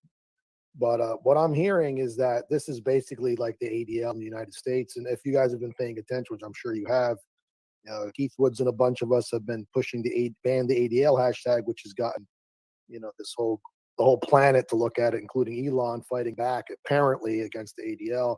And these are the same tactics, run by the same kinds of people. I mean, the ADL says the OK symbol is a white supremacist symbol. I mean, well, it's literally the same people. They had right. the initial grant that I, if I'm not mistaken, to get the Canadian Anti-Hate Network up and running came from the Southern Poverty Law Center. So you might as well just call them the Northern Poverty Law Center. Yeah. So I mean, look, in regards to disinformation, someone sent me a documentary that the ADL was actually what caused Waco by giving these cops this information that these are terrorists, blah, blah, blah. And also, I was shocked to find, well, not shocked, but they aided the FBI and counter intel pro against Martin Luther King. Now, we know he was a communist asset, but their information aided in his death. So this is way beyond some little organization that's like, oh, we just play hate speech. I mean, like you guys just said, they're connecting themselves with your government institutions. They're speaking as if they're a legitimate source. They fell for a meme. It's like Kekistan. By the way, I live in Kekistan, so it's not fake. Just so you know. But well, I mean, I was almost killed in prison because of it. I had a bunch of guys were going to stay. I had 5 guys coming at me with shanks because of the shit that they're right. So I did see a lot of that as well, but at the time I wasn't. Documentary, but I was like, I'm so convinced about these people. I don't have to read anything. Yeah. Someone's like, watch this film. I'm like, listen, I've had enough. I don't have to be convinced. They're acting like a shadow power that is direct. Like that's really. It seems like, oh, why? For years, like, why are the police doing this to me? Can't they see this? It's like, well, it isn't really the police doing it, is it? Well, is your guy Farber as arrogant and cocky as Jonathan Greenblatt? Like literally saying, oh yes. So they're just as arrogant. So he's like, oh, we just spoke to Trudeau and we had a frank conversation. I mean, these people are so out of their minds. They don't even see how obvious they're making. So they routinely engage in defamation and slander. They get sued for it. They lose sometimes, but they have absolutely no fear of just saying completely baseless things. Farber just defamed me the other day. I've already got a lawyer working on a notice for that. In Canada, you can just go out and say I committed crimes when I didn't. You guys don't have freedom of speech like we do, right? No. Okay, so it's more dangerous. So it's even dangerous for them to defame you, yeah? So it's kind of like a two-way thing, or no? Yeah, we like it. It's they try to. It's usually the way it works here is that you can defend yourself if you have the money to it, but most of the 99% of the people they attack, they can't source lawyers or competent ones or come up with the $25,000 it's going to be needed to run a defamation case, so they could just get away with it. I mean, look how much money Johnny Depp spent against his wife, for Christ's sake. It's ridiculous. Right. So here in America, it's even harder because if you're a public figure, and anyone here who has a profile that's big is technically a public figure. So the only way you can win defamation is if like you're some normie at a job, no one knows who you are, and someone calls you a pedophile and you're not, then you can sue. But here, anyone on Twitter with a big following is technically a public figure. And I actually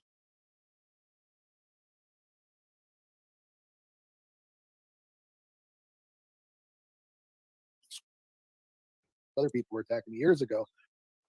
He's like, look, man, you have no chance. Like, the court's going to be them. The jury's going to be them. The things you've said can be interpreted as those things. And you're a public figure, technically. So good luck. And it's like, who has the money for it? That's why they do it. And so, what I'm hearing again from what you guys are going through is that these people are just, it's a political weapon to protect the party in power. and they'll use anything. And these cops and whoever is taking orders, they're not being briefed and it's fake. It's not like they're in on it, but they're going to do it. Look, I was in the military, so if you were Jeremy, we weren't able to ask, hey, Colonel, well, what about this? We don't have that permission. We just do what we're told. So likewise, all these, Well, and there's some. I mean, I go really, really hard on the police and CSIS and everything but there's a reason for that. It's a I'm trying to achieve something, but at the end of the day, like, some humility is warranted here. I'm not a cartoon character. I'm not an unreasonable person.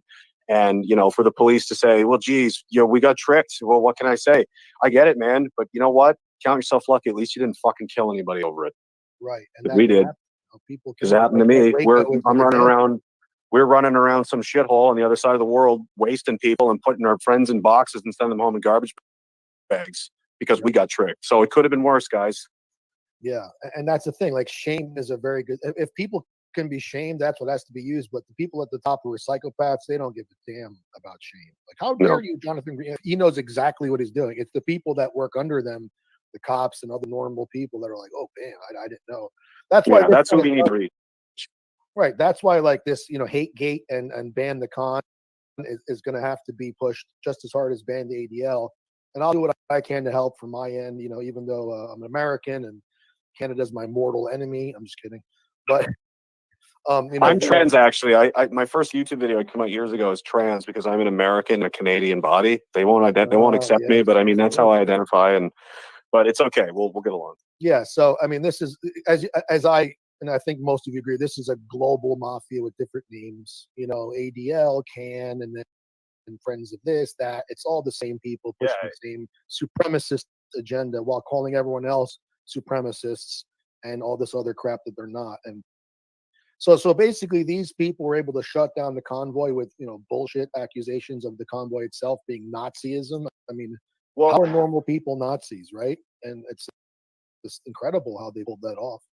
Well, I mean, that might be a bit reductionist on it, but what they did do is provide the government with a narrative that they could then use to kind of justify it. So the government probably would have done something about the convoy eventually either way. What the Canadian Anti-Hate Network did was give them an excuse, and they used it. And it was a bullshit excuse. And Chanel had her hand up there. Yeah, Chanel, if you want to jump in, feel free, because you're obviously somebody who has been attacked directly by them too, simply for running for school board trustee. Actually, they attacked me way before that. It was in October of 2021. I had I don't know what went through my mind, but man, I went out there and I stood with Billboard Chris for a couple hours. They didn't like that, so they ended up, like, at that point I didn't even have, like, I had Twitter, but I didn't have my full name on Twitter or anything. They went out and published an article, called me a transphobic alt-right whatever, like, just a bunch of stuff, said the school board I worked for, everything. So they really came at me, and from there I just decided I was gonna double down and put my name out and start speaking more. So that's kind of actually one of the reasons I'm probably out here today speaking on this. But yeah, it's really important that we rally against them. I was just gonna add one thing about Bernie Farber. I don't know if you guys heard, but he, at one point during the convoy, John Kay exposed this.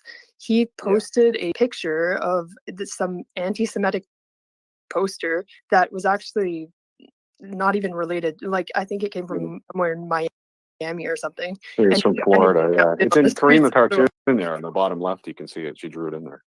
Oh, okay, yeah. I do have a question though, which is kind of unrelated, but do you know anything about Press Progress? And, like, are they affiliated with Anti-Hate at all, or, like, I don't know, because there is a connection there somewhere. I can't recall off the offhand exactly what it is, but they have each other's numbers in their phone. I'll put it that way. Yeah. So this is, I mean, it's not just Press Progress. I know is one. Luke Van Brun, is that his name? Yes. Yeah. LeBron, I think.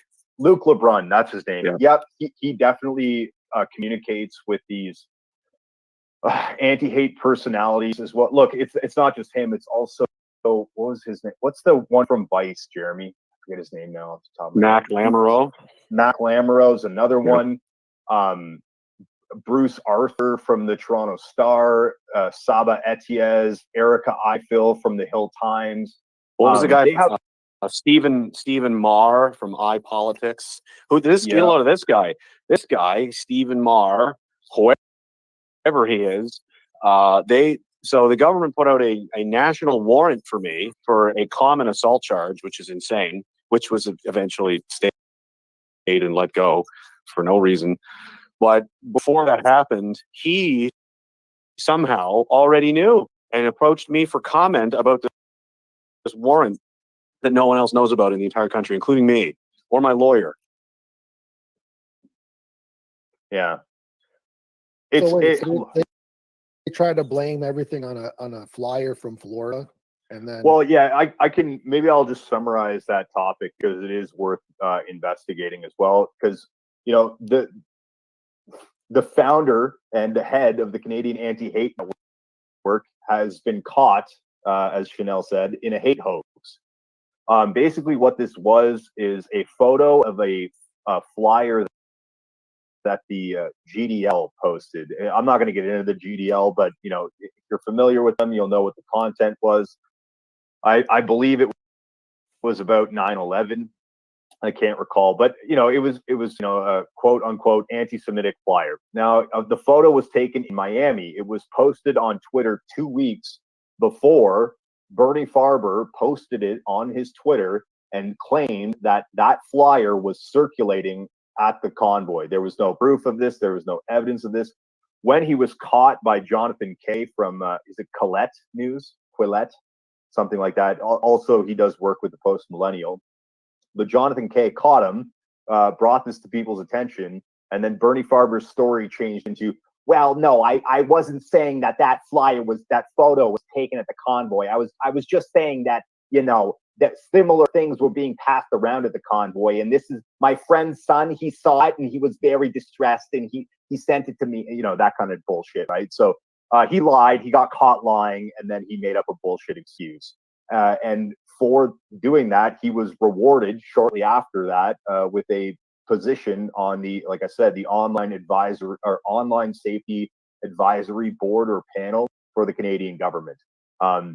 This is the kind of what a clown world, man. So you do something wrong and then you get promoted to a higher position. You know, well, that's what when we did the banned ADL thing, they tried to blame. Well, first they said it was the guys in Florida demonstrating, the blood people, the JDL, and Jonathan Greenback claimed that they were saying banned ADL, which I didn't hear them say anything in any video. And then later on, he tried to blame it on Nick Fuentes, which has been banned from Twitter for forever now. So how did he start it? You know, I know he had like another alt account, but he wasn't the spearheading this at all. So that's what these people do. They try to find characters they can blame, such as the GDL or even Nick Fuentes or whatever, and they try to put it on them because they want to pollute the message. And you know, in our case, the banned ADL thing, it started with a few people. Legend has it. It started with Keith and myself. It's a legend. We can't confirm it. And then it went on and it kept going. Legend has it. Legend has it. But eventually got so big, there was no center. There's not a movement. There's no one leading it. It just came to life. So they had to try to blame it on someone to destroy it when it really became grassroots on its own. So in your case, I don't know if that, I think the same thing's going on. It's going to start, right? Like now you just push the hashtag, going to catch on. People are going to say, this is insane. Hopefully get some kind of, you know, journalist on board who's, you know, brave enough, maybe not even a Canadian, maybe somebody, maybe you have to get some Americans to help. Maybe we could figure something out. Well, I'm glad you brought that up because that really is what needs to happen. Unfortunately, Canadian politics are always downstream from American politics. You know, whatever's happening in America typically dominates what's being talked about in Canada. They love to make comparisons to what's going on in America. You know, they'll call, you know, our conservative leader is Trumpian. He's Trump-like, right? Even though he's not. He's nothing close to Trump. But you know, this is the way it works. So if this story could just break on, you know, I can't believe it hasn't. There are some American influencers or podcasters that have talked about it before, but never really got into the details of it. If one of them would break this story and just fully grasp what actually happened in Canada, that our government used as you would think something like if I was just going to say Tim Pool, and I'm one of these guys. I'm friendly with Viva Fry, and I think he knows Tim Pool so fairly well. So these guys and I don't know why. Yeah, I didn't think of that sooner. Durden from what was that? What is that? Tyler Durden. Zero Hedge. Zero Hedge. I mean, these are people. Website. Yeah, so these are the people you got to reach out to and get them out there, because I'm sure Tim Pool would love to talk about this. It's one of these things where if we could just break out through one of these major American influencers, it would lead to others talking about it, and this story would go viral internationally, which it absolutely should. Canada is not that. I mean, we're kind of the backwater in global politics, but this is just one of those stories that, it's. I use the word hilarifying. It's terrifying and it's hilarious at the same time that our government is this incompetent and foolish that they could do something like this. I mean, we have had some success, like Christine Anderson, the German politician, the European member for parliament for the Alternative for Deutschland. She knows this story. We should probably get on her and see if she can maybe ask Beth Ann Nodell if she can reach out to Christine and get her to, give this a bit of a push. But all we need to do is break this out of its kind of right-wing dissident echo chamber in Canada, and it could go viral quickly. And I don't want that for me. I want that because it's the truth, and the truth is insane. Well, it affects everyone, because you see these kind of organizations are literally in every country. Yep. In Australia, you've got the ADC, I think it's the Anti-Defamation Commission or Council, something like that. In England, you've got Hope Not Hate. I think they have some other ones as well. I mean, they exist on the Western world and the Anglosphere at large, and they all have the same MO, which is basically, subvert nationalism in favor of some kind of globalism or communism to push, the supremacy of one group over another. I mean, maybe we could get into this as well. The Anti-Hate Network is a little bit different than the ADL, as it's not expressly Jewish. It wasn't founded as a Jewish organization openly. That being said, the two founders of the Canadian Anti-Hate Network are Jewish, are Zionists. They do push Zionist rhetoric, and basically, all of the things that they push on Canadians is stuff that they vehemently oppose for Israel. Whether it's diversity, multiculturalism, sexual and cultural degeneracy, all these things, right? As well, I was wrong earlier. I thought it was 3 of the 6 board members of the Canadian Anti-Hate Network. It's actually 4. 4 of the board members are Jewish. And again, I think, Lucas, you've made this point really, really well. It's not about, if you're a Jewish person, you should not be happy with what these people are doing. They're doing things in your name and representing you that are making people very frustrated and irritated. So something to consider. I don't know if you want to jump in there, Lucas. You had some really good points. I hope there's hope for people in the so-called Jewish community to realize that, these organizations, they'll be like, well, they're not really us. I'm like, well, they're saying they're you. They're pretending that they're you. They're pushing policies that make you look bad, and you're not fighting them back, and you're just sitting there. It's like, you got to do something. I mean, we were able to get a lot of, not a lot, but several Jewish accounts, like St. Clair, Ashley, whatever her name is, Ashley St. Clair, even the libs of TikTok, Chaya, she's an Orthodox Jew. Even Ben Shapiro kind of commented against it.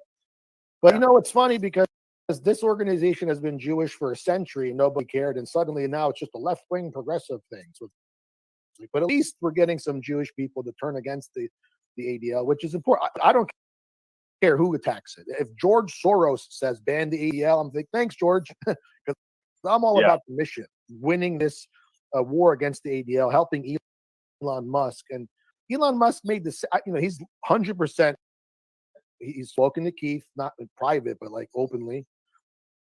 He understands. I think he's literally looking at our talking points because I've seen him repeat our talking points. Like the ADL has increased anti-Semitism. I've been saying that. Many others have been saying that, and it is true. It does because an Orthodox Jewish person is not supporting transgender story hour, right?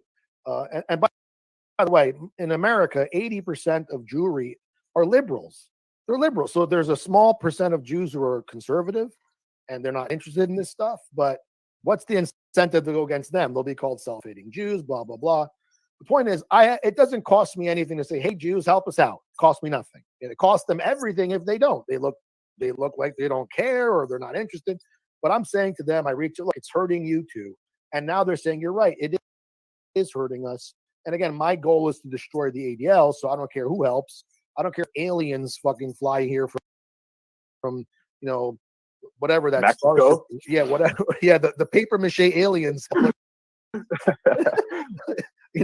So I don't care who helps us, but the point is, we have to always have this message that's palatable to everyone, whoever it is, doesn't matter. And because this is an enemy look how many people lost their YouTubes in 2020.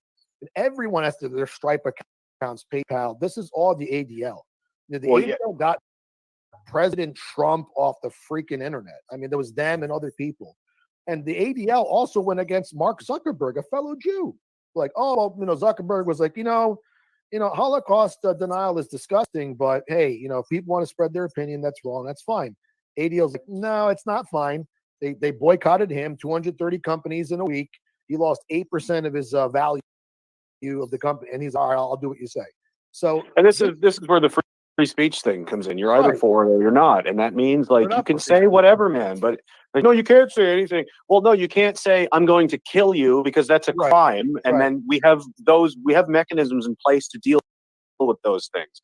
But for people saying, espousing opinions that you don't care for and you think they need to be dealt with because it hurts your feelings, you're not an American, you're not a Canadian, I don't know what you are, but you're some kind of person that thinks, the world should cater to be the way that you want, and anybody that doesn't fit in it should be dealt with. Right. That's crazy. We have Jonathan Greenblatt on video saying, look, we're not here to stop free speech. Anything that's legal is fine, and then he went 180 when he got power.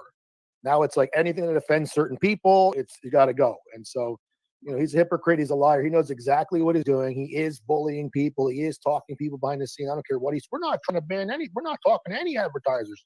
No, they just do exactly what you say. I mean, okay, Johnny boy. So I'm surprised he's not fired for making it too damn obvious. I mean, this is probably the worst thing that could ever happen to these people.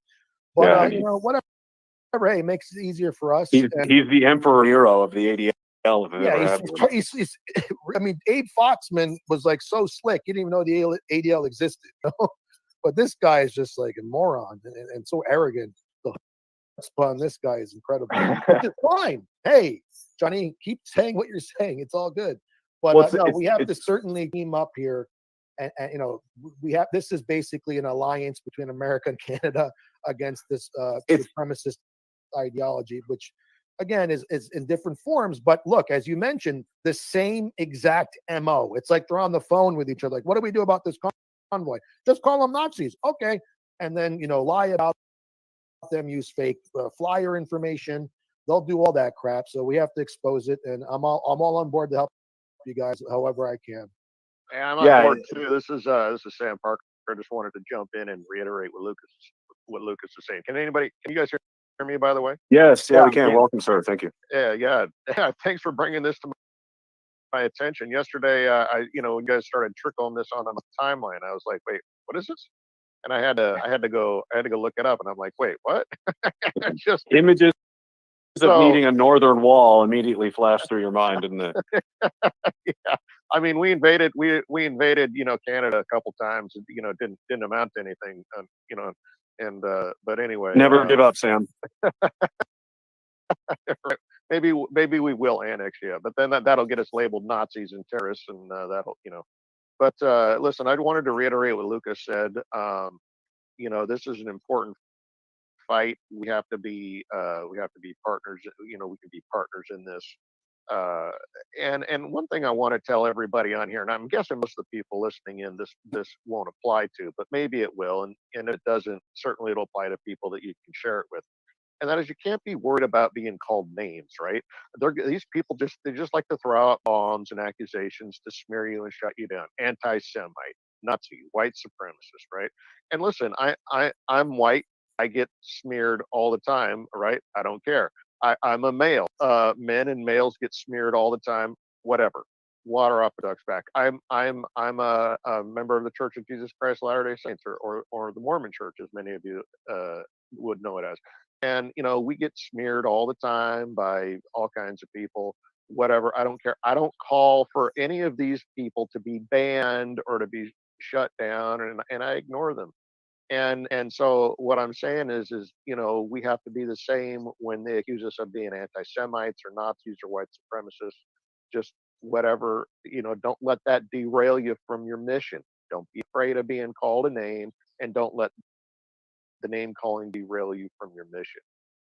Lucas has a great talking point. I haven't heard him say it yet, but if somebody accuses you of being an anti-Semite or hating Jews, then say, okay, or just say, no, I don't. Name a Jew I hate, and that just, and then they won't be able to, and then that shuts it up right now. I don't know, Lucas, he might want to jump in with, he's got some great. Yeah, but the argument's basically, if someone calls you a murderer, you have victims, right? Well, name the victims. Okay, so if someone says you're an anti-Semite, name the Jews. I say, well, why don't you name me the Jews that I hate so much? And either they go themselves, or all of them, like, well, they're committing a fallacy here. I could say, look, I don't like Soros or Epstein. Do you like Epstein? Of course, they cannot say, yes, I like Epstein.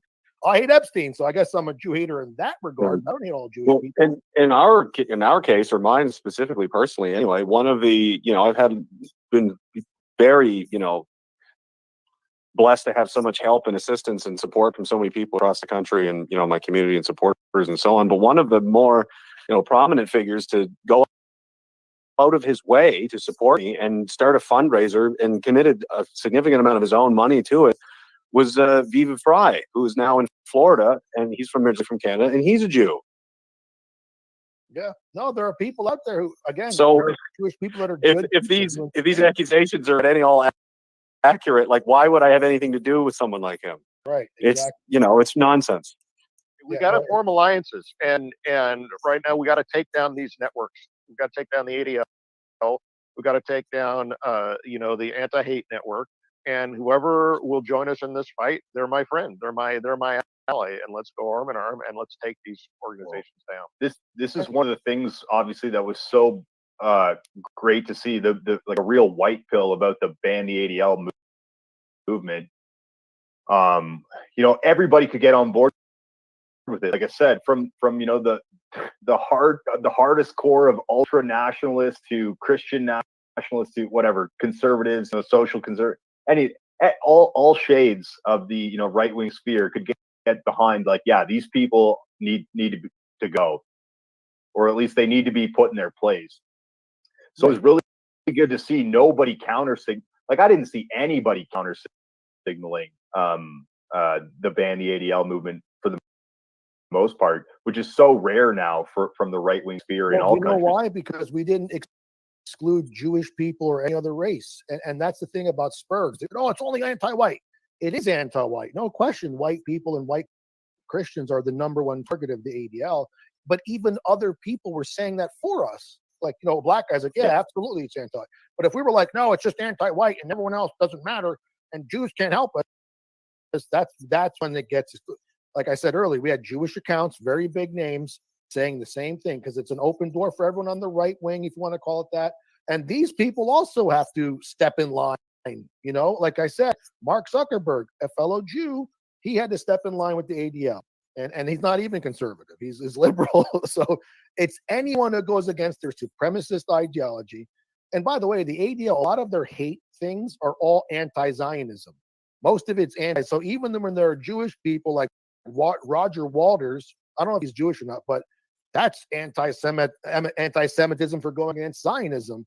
So there are Jewish people who are against Zionism, like Miko Piled or something. They're probably anti-Semites too. So a lot of the stuff the ADL does is pro-Israel. And like you said, this guy who runs the Khan network or whatever, he's, pushing one thing for the Israelis and the opposite for Canada. It's the same here, Jonathan Greenblatt pushing all sorts of degeneracy, Boy Scouts, transgenderism, all this crap. But in Israel, they support the settlements, they support the borders, they support Jewish nationalism, it's the same MO. But what got the ADL Bandy ADL movement so big, it's because we didn't exclude anyone, because we said, look, this is the enemy of all people who believe in free speech.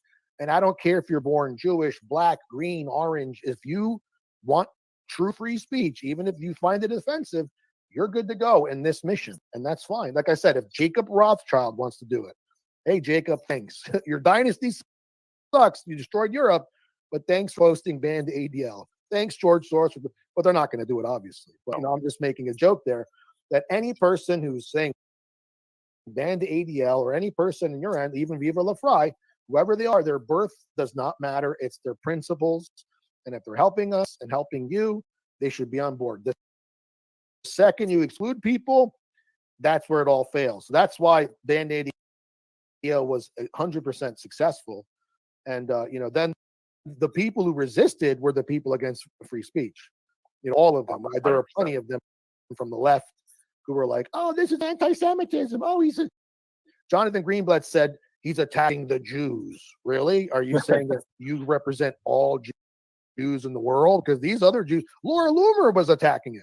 She's Jewish as hell, and she's a Zionist. She's not like a madman Zionist to destroy America for Israel.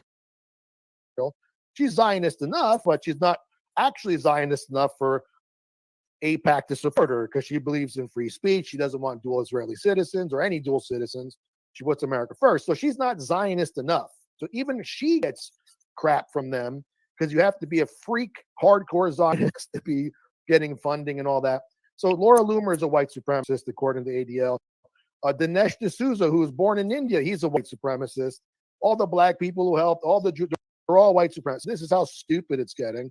So when you have a movement like this, and if you guys replicate what we're doing, you will succeed, because everyone on board in Canada who's right-wing or conservative or believes in free speech, even if they're liberal, will help you, and it'll be unstoppable. It'll grow on its own. But the second you seclude a group or exclude a group, that's when it falls apart. And that's been the failure of identity politics for the last 8 decades has been, it's me, not you. And that's the problem. So I just suggest to all you guys, and you're going to do it naturally anyway, because you're all smart, don't exclude anyone who believes in free speech, anyone against the Trudeau tyranny, help do this, and it will work. There will be plenty of battles to fight in the future, right? But the first battle is you got to win the battle for free speech. And that's first, and then you can all have you sort out the rest of the problems later. But you can't sort anything out if you can't have free speech.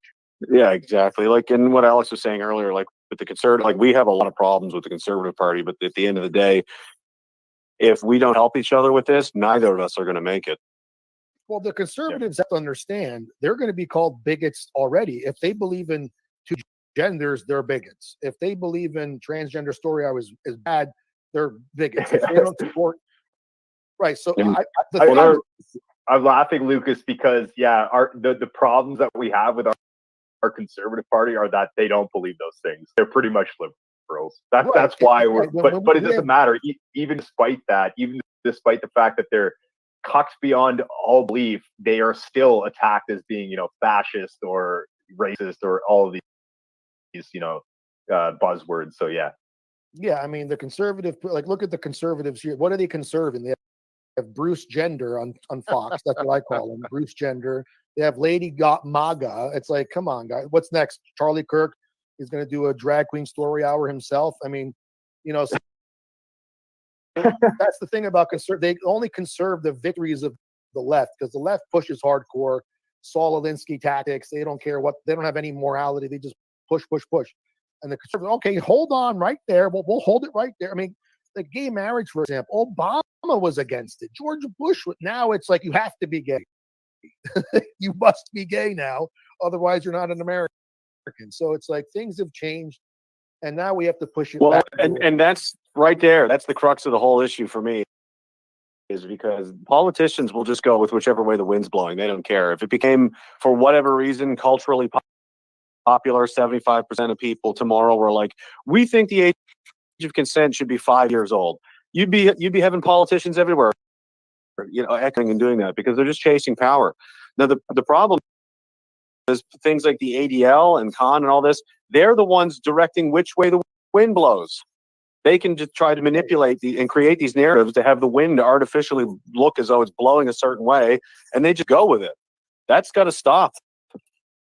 Yeah, I mean, the fact that your intelligence community is getting intelligence from them, quote unquote, is just ridiculous. It's like an NGO that has no real power, apparently, is actually telling your intelligence communities what to do. Like, again, the ADL trains FBI agents about anti-Semitism. They were sending police to Israel, and police were reporting, if we did this in America, we'd go to jail. And they had to cut the program off. Just recently, they cut it off because it was the militarizing our police. So it's funny because they say we're going to protect, marginalized community of color, and then you bring the police here and they're shooting everyone. That doesn't really make sense. Well, and you'll see in these dumps, I keep calling them leaks. They're not leaks. We asked for them. We were given them legally under the Freedom of Information Act of Canada. But you'll see in there, like, some of their own officers are saying, there's no evidence here. Like, this isn't, we're falling into a media rabbit hole and so on. And they were disregarded. So the police seemingly don't have operational independence or something somehow, because they've determined that, there's no threat here or something, along those lines, but the state proceeds anyway as if there was. So what does that mean? Does that mean the government just, like, no one's in charge? It's just a free for all, and they just do whatever they want. And again, like he said, we have the evidence. It's all there. We're not making this up. So who wants to go first? Like, what are we going to do about this? Lucas actually just brought up another good point too, regarding, like, a lot of these organizations are involved in training, whether it's law enforcement or others. And the Canadian Anti-Hate Network has received, Lee, if you want to jump in here, because I know you are up to speed on this, but they were receiving tens of thousands of dollars to train teachers in, I believe, Ontario schools, one of the provincial, school systems in Canada. Additionally, they have their own, I brought this up already, but they have their own curriculum that they issue, basically an anti-hate curriculum that is being taught to elementary school kids. Basically that all the founding fathers of Canada were racist, vile, evil people, and that our history is just genocide, and that we, just the stereotypical, white man bad. But Israel's isn't. No, exactly. Well, actually, yeah, that was another one that I wanted to jump to as well. Bernie Farber, 20 years ago, or maybe it was even soon, he was a big supporter of the Afghanistan and Iraq wars. He was pushing them. He was on the now defunct Sun News Network talking about how Islamofascism is the biggest threat to democracy, that we need to deal with these people. And, now that those wars are over and they've displaced millions of Muslims, many of whom have now, found their way to Western countries, now he's pushing the opposite narrative, that Islamophobia needs to be combated, that it's white supremacy that's a threat to democracy. Well, that's the whole plan. You see, you blow up these countries, get these people, they're the bioweapons. Then when they get there, now you can't talk against them, and now you can't send them back, and then they destroy. That's how it is. It's literally a plan. Bomb the countries, cause the refugee crisis. They come into your countries, and oh my God, no, you can't say anything about it. And then, and again, can you blame these people? We are literally, not us, but our governments are destroying their countries. I don't blame any of these refugees or the people from South America trying to escape cartels. They're just innocent people looking for a better life. I don't hate them. And it's the politicians I remember listening to an interview. This person spoke to one of the Africans who just landed in Italy. And he's like, where are you going? He's like, oh, we're going to Germany. They have the best stuff. It's because the politicians are giving them free stuff. If there was no incentive to come to Germany or Italy or anywhere, they wouldn't be there. You know what I'm saying? So it's weaponized immigration is what I call it, pretty much. And instead of invading with the military, you're invading with immigrants and refugees, and then they come in, they can't assimilate, they don't even want to. They actually want to destroy you because they hate you for bombing their countries. It's a big disaster, but it's all calculated in that way because these groups know what they're doing. And all of those things you just said would land you a Canadian anti-hate front page article in this country, and then you and then you would get debanked and all the rest of it. And that's insane. It's incredible that these organizations, NGOs, can just say whatever they want about you, and the government responds to it. And then people, yeah, freedom of speech. The government's not locking you up. Yes, they are. The government. I mean, look, they don't. That's not the people say private company, this and that. I had one guy trying to claim in one of our spaces, so, well, the ADL could use its power to do what it wants. I mean, it's free speech. I'm like, listen, they're extorting people, they're threatening people. I don't care if it's okay to do that. They're basically a mafia. It's like they walk into your bakery and go, yeah, you have a nice bakery here. You know, it'd be ashamed if it caught on fire for no reason.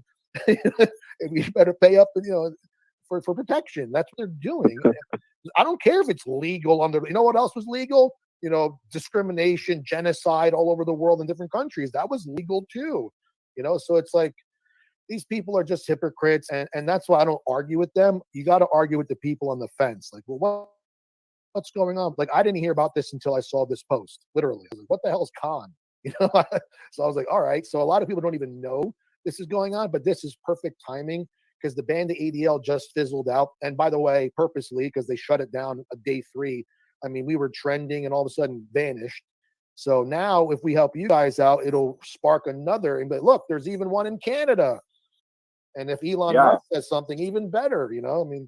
I'm sure there's a subsidiary, there's a franchise in every Western country. There is. I'd like to dovetail in on that if I may. Can you guys hear me? I'm having a little. Okay, yes, sir. Good. Listen, to dovetail on what Lucas was saying there, and just provide a few more insights to why the ban, the ADL movement was successful. I think originally one of the most important, most critical factors is that Keith Woods was, legend has it, Allegedly. Everyone knows Keith started. Allegedly, was able to distill the problem down into a single tweet with a couple easy to grasp graphics, and it was basically how the ADL had led an advertiser boycott, fighting, and it had cost Twitter 60% of its revenues, all in an effort to shut down free speech. He was able to distill these and that for that reason we should ban the ADL from Twitter, and that resonated with people, and he was able to distill it. The idea and most of the idea into one tweet. Okay, and then allegedly Lucas, myself, and some other people had mountains of material saved up on our devices exposing the ADL, and we just started bombing the internet. So what I would say is, everybody listening to this, you need to start gathering. Number one, you need to be able to distill this problem with the Canadian Anti-Hate Network down into a single tweet or one or two tweets, maybe a graphic or 2 or 3, something that's easily digestible, easy to understand, that's motivating and common sense, something that you can build around, something that's a foundation stone for the movement, for the idea, and the zeitgeist. Because I saw some of the documents and stuff going around today. It took me a while to wade through some of it, kind of start getting my head around it. You need to be able to distill it down to something very simple that can then be built around. That's number one. Number two, everybody listen to this. You need to start, going through the media archives, anything you can on these people and what they've done over the last year, the past several years. Start digging up the dirt, clipping it, making memes, composing tweets, graphics, whatever you can. Start gathering ammunition. Okay, you've got to have that initial ammunition to build on that tentpole idea, that tentpole tweet, and that's what we did, and we were able to build around that. It was able to catch fire and gain a critical mass.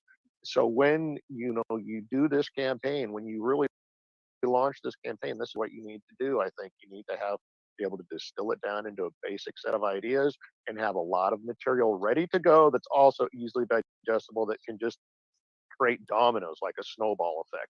And that's what you can start doing right now. Right, because people, not everyone's intellectual or have the time to like, here's a PDF of 1,000 pages. What you need to do is the reports that you guys have that prove irrefutably that they got a meme as a threat to this, system, is what you need to clip.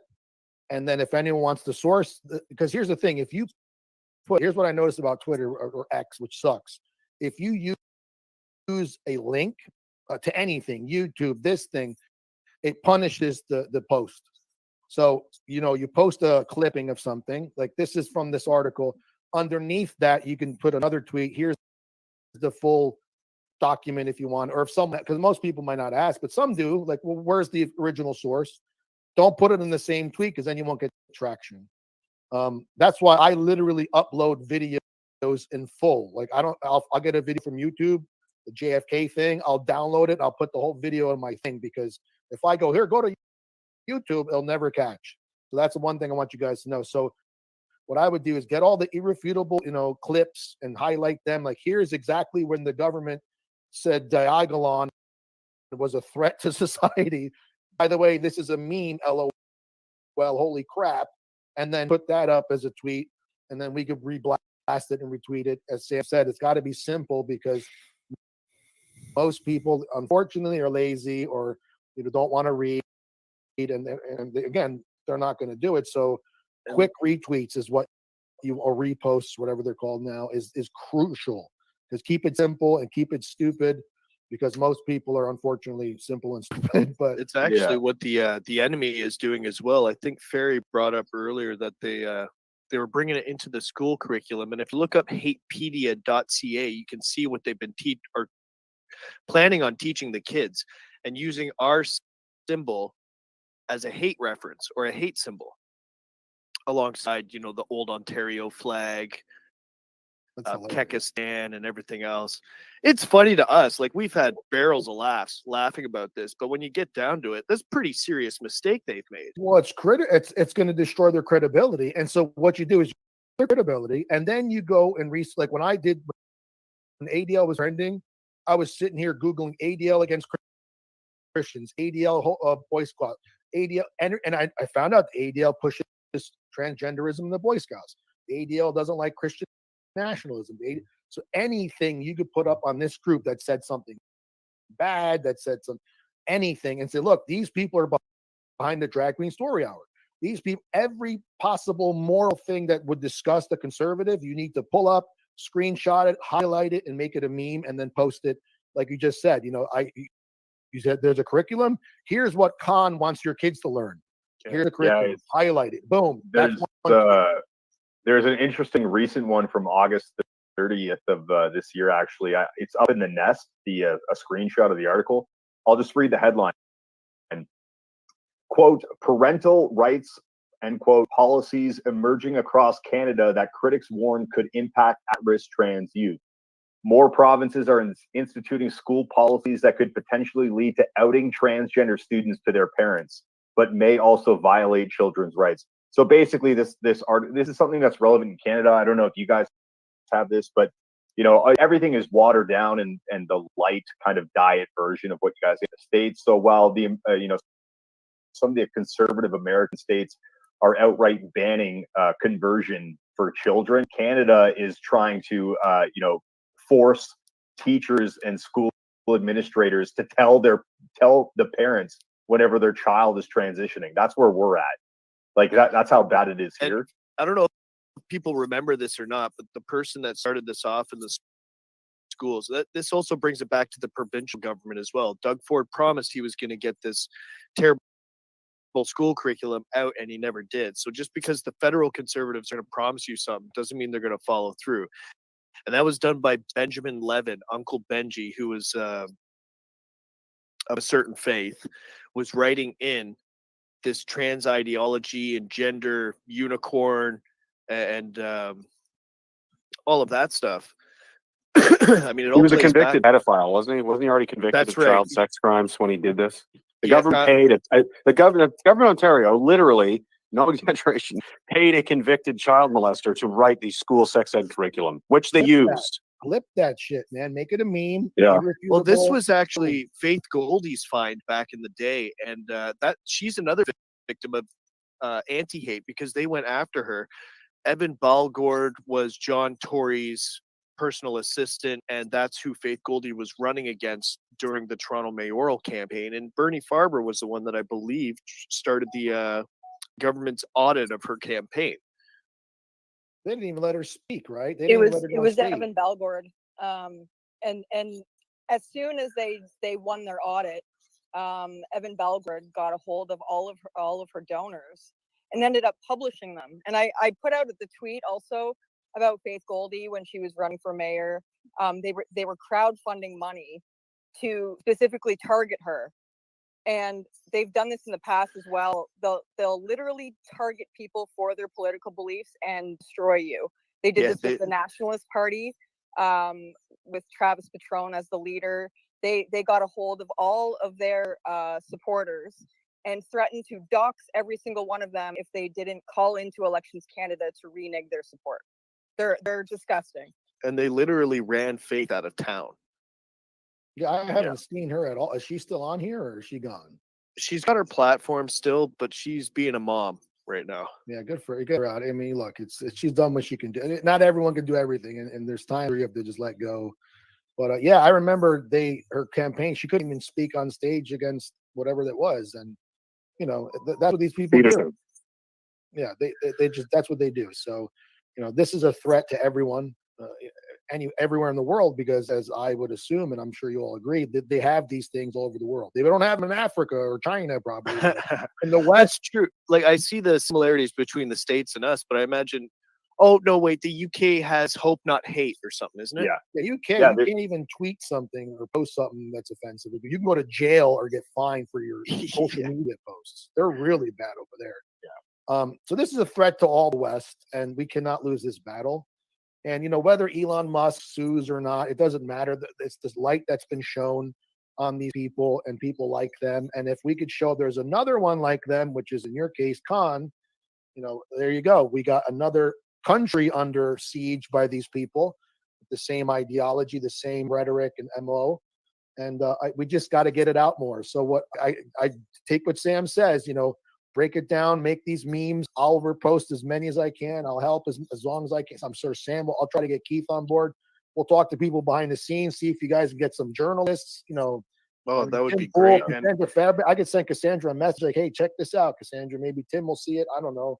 Yeah, But, thank you for paying attention. And both you, Sam and Lucas, thank you for taking the time out of your day to pay attention to our little country's debacle here.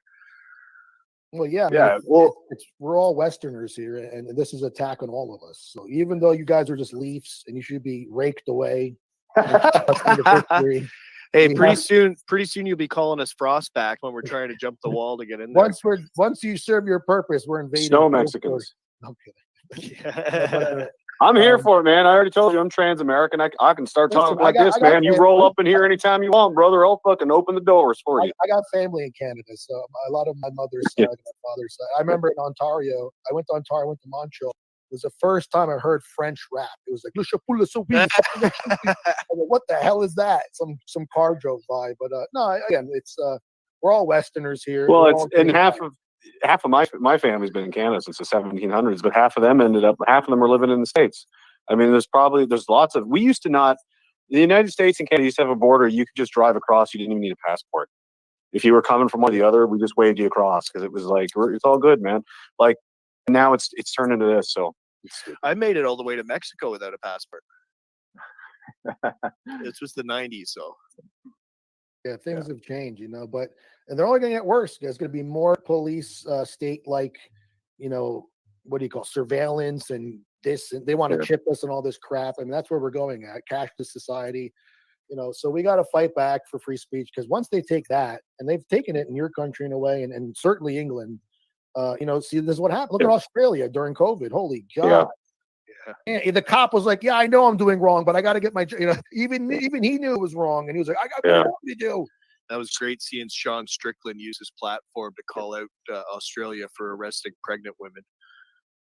It's like they're competing to see who can be the most over the top, like who can be the best 1984 country, and everybody's taking turns. But I got to take off here in a few minutes. I don't know if you wanted to open this up for questions to anybody. If anybody has, there's a fair sized audience here. There's probably people wanting to. But either way, it's up to you guys. I just got to take off in about 15. So there you have it. This is the beginning of a campaign.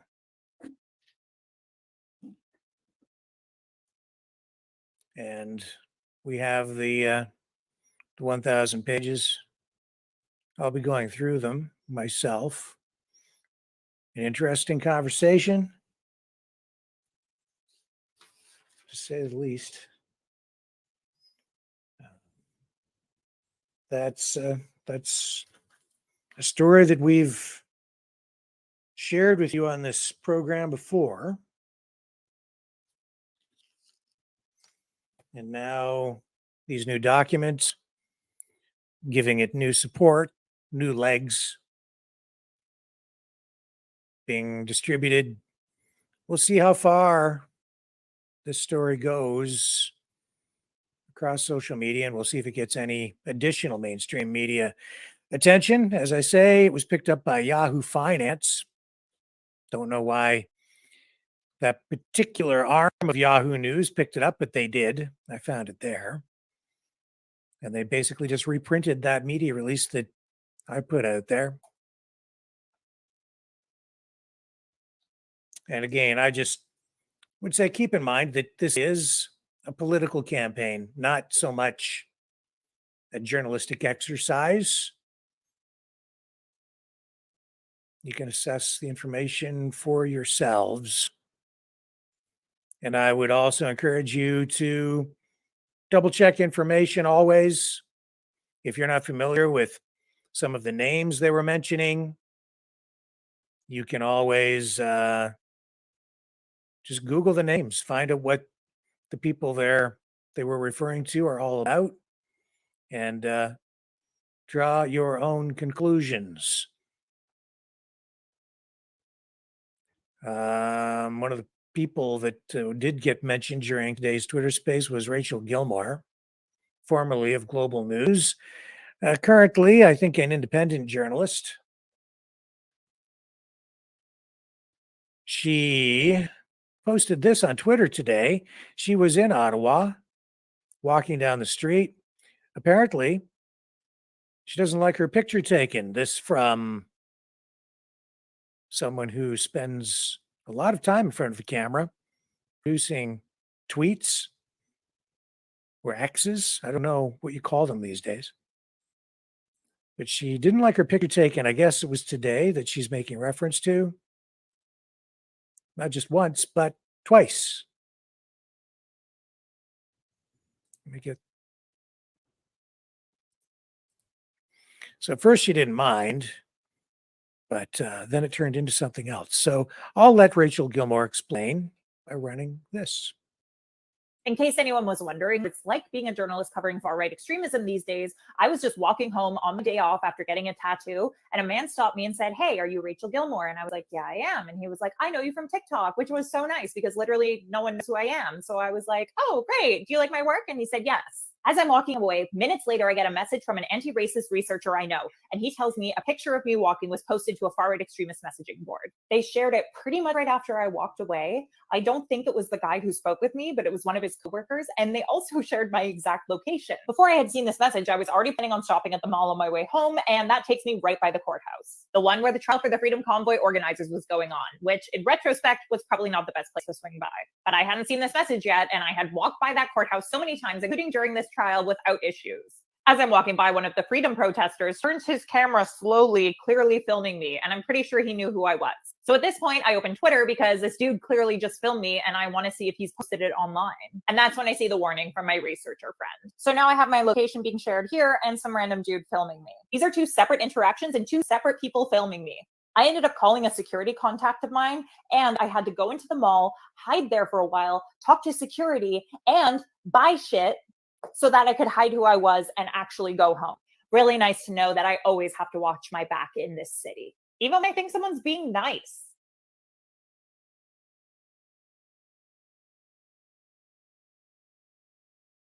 Okay.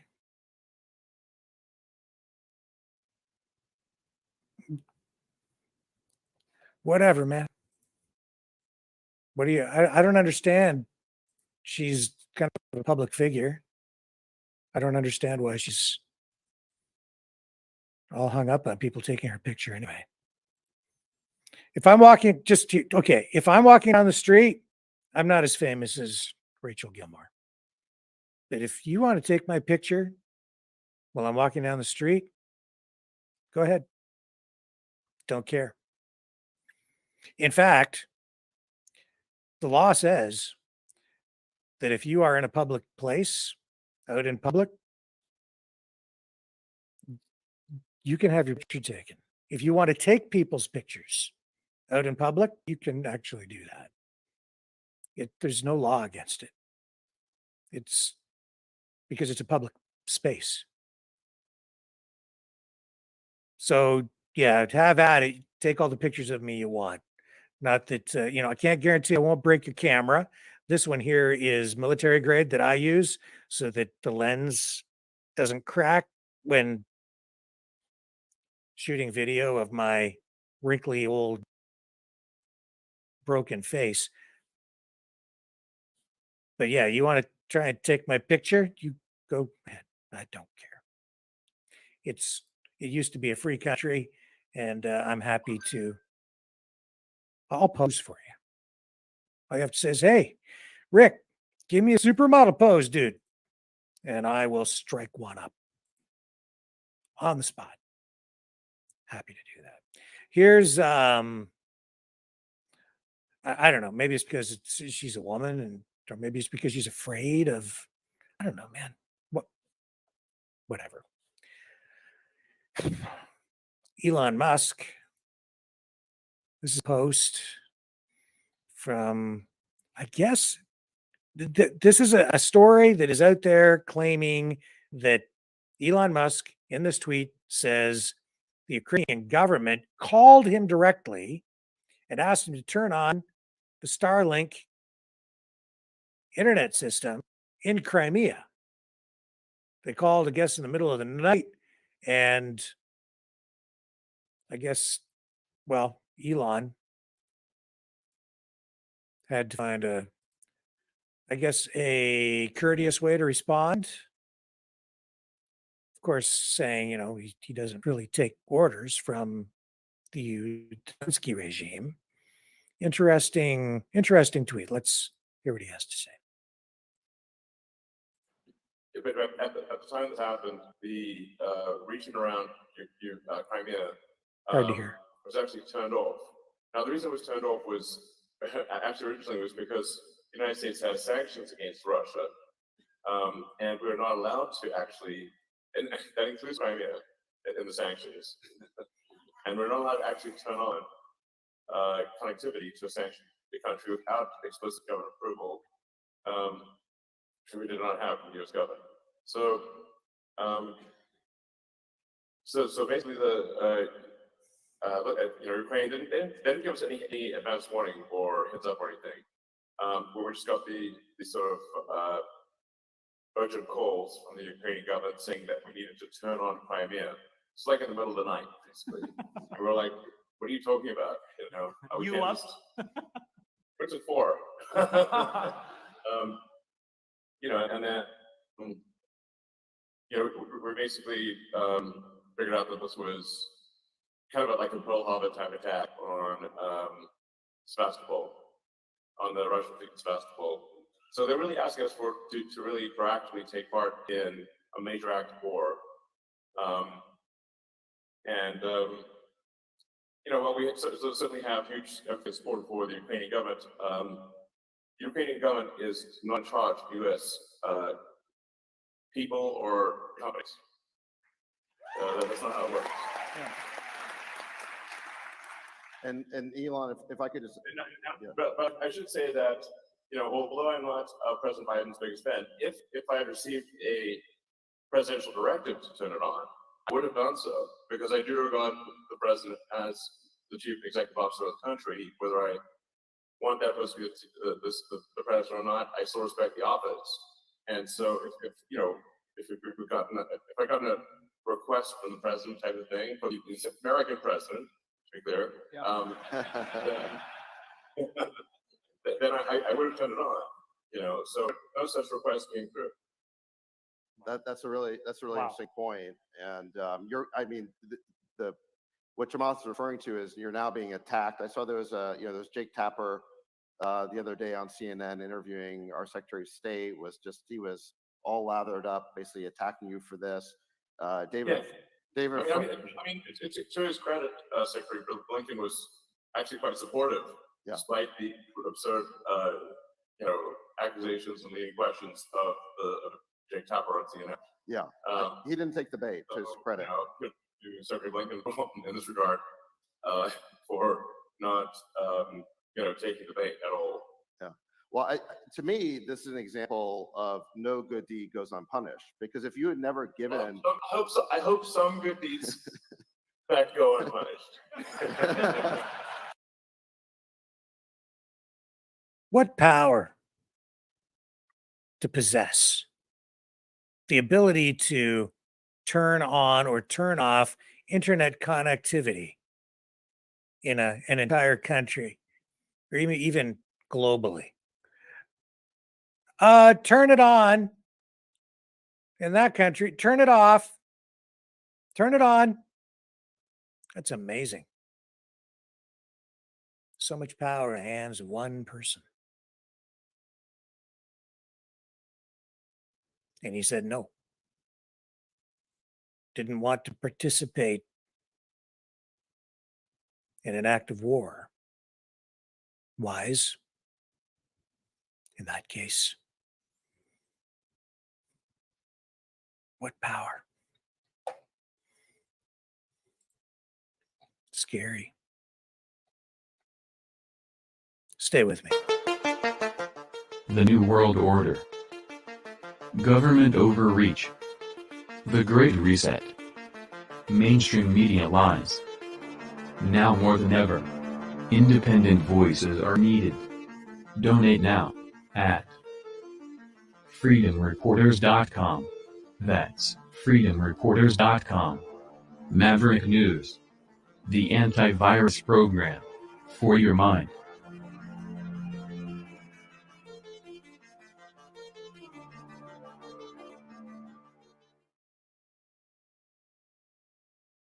Okay, I just want to take another quick break. I just want to check a detail on a story to make sure it's accurate before I share it with you. So stay with me. I'm going to be right back. Don't go away.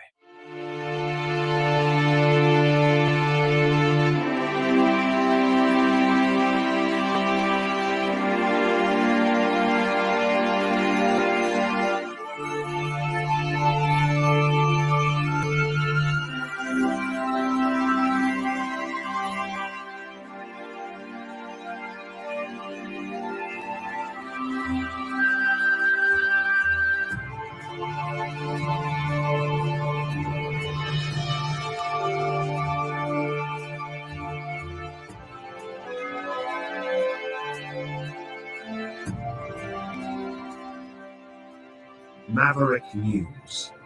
The world is watching.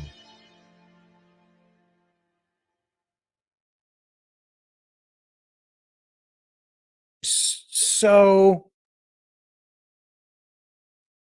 White House National Security spokesperson John Kirby says the U.S. is not paying a ransom to obtain the freedom of 5 Americans held in Iran. But when questioned about it during a news conference on this day, he had some trouble. He seemed to struggle with the answers just a little bit, justifying this $6 billion payment by saying this is actually not American money. It is Iranian money that is being released. Kirby said the money will be held in a supervised account in Qatar, and that Tehran will have to submit requests to draw funds to be used strictly for humanitarian purposes. But that's a lot of cash, a lot of money. And of course, if they get that money in here, then other money that they might be spending on other things over there, that frees up more of that. So I don't know how you really justify anything that you are doing. The withdrawn funds will go directly to authorized suppliers of humanitarian goods like food and medicine, according to Kirby. So he says if Iran tries to divert the funds, the U.S. will take action and lock them up again.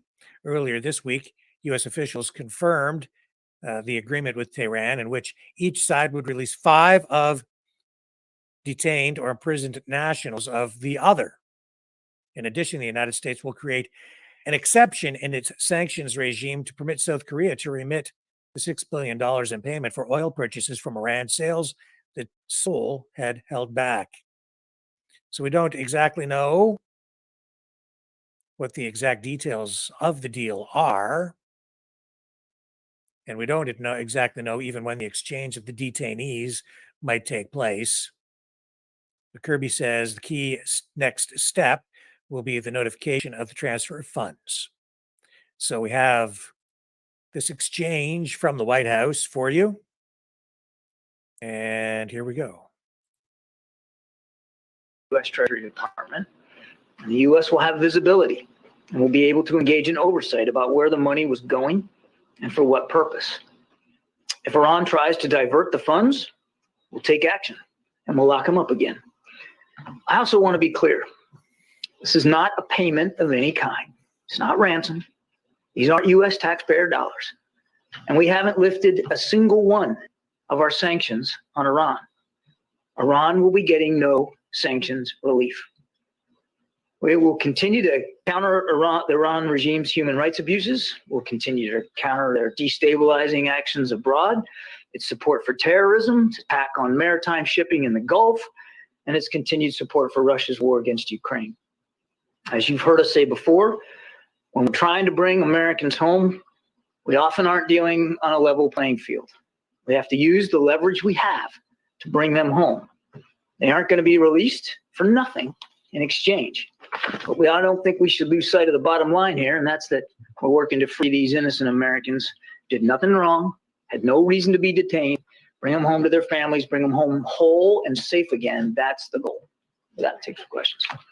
Admiral Kirby, thank you for being here. I know that you dispute that this is a ransom payment. Obviously, many critics of this agreement say that it is just that. So, in effect, they suggest it's $1 billion per American individual being released. So, how is this not incentivizing bad actors and rogue regimes like Iran in the future to detain more Americans?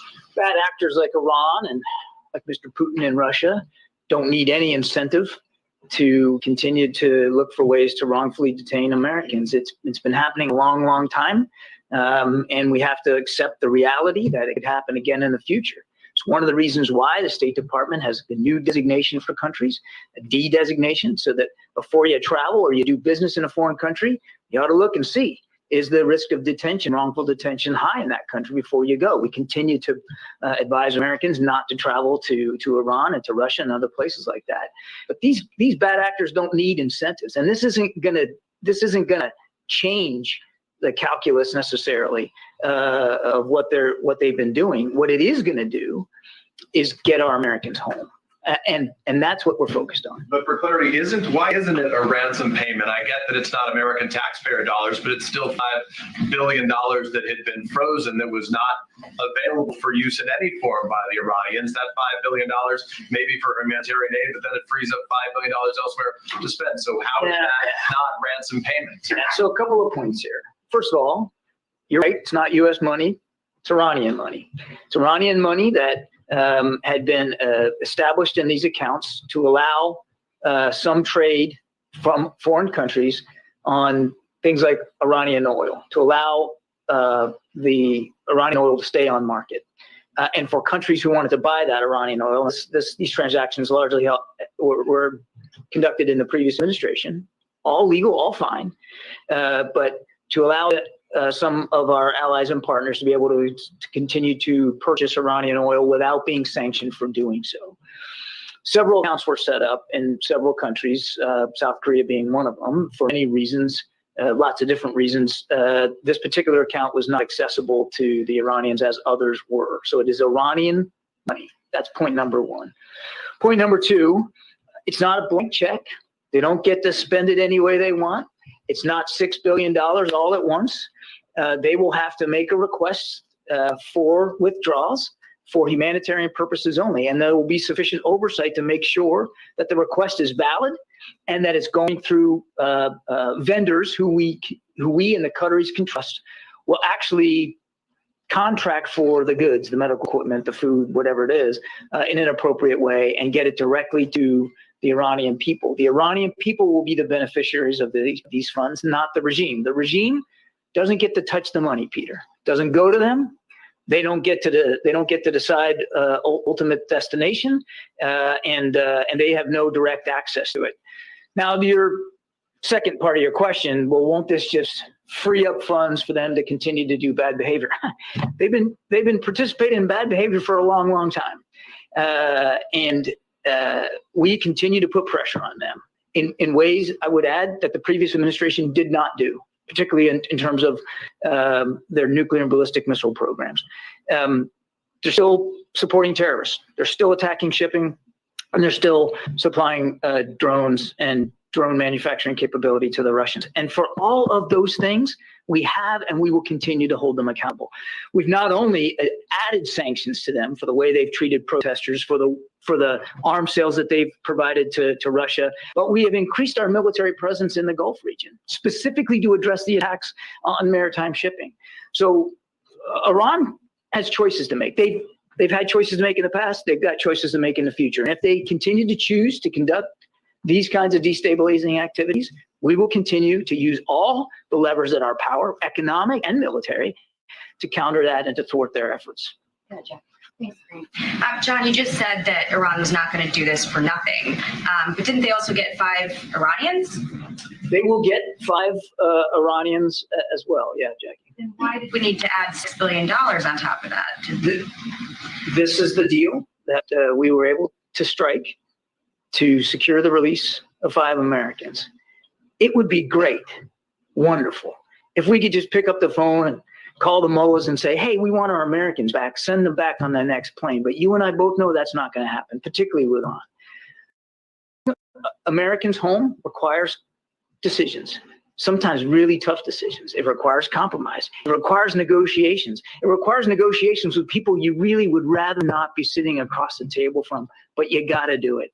Because Americans overseas in trouble, wrongfully detained, need to know, and their families need to know, that this president and this administration will do what it takes to bring them home. We're comfortable in the parameters of this deal. I've heard the critics that somehow they're getting the better end of it.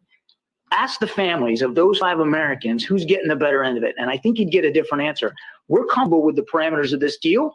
We're comfortable that there'll be enough restrictions, quite frankly, very rigid restrictions, on the Iranians' ability to use this money. And we make no apologies for the fact that we're going to get these 5 Americans home just as soon as possible. President Raisi says it's up to them how they use the money. He's wrong.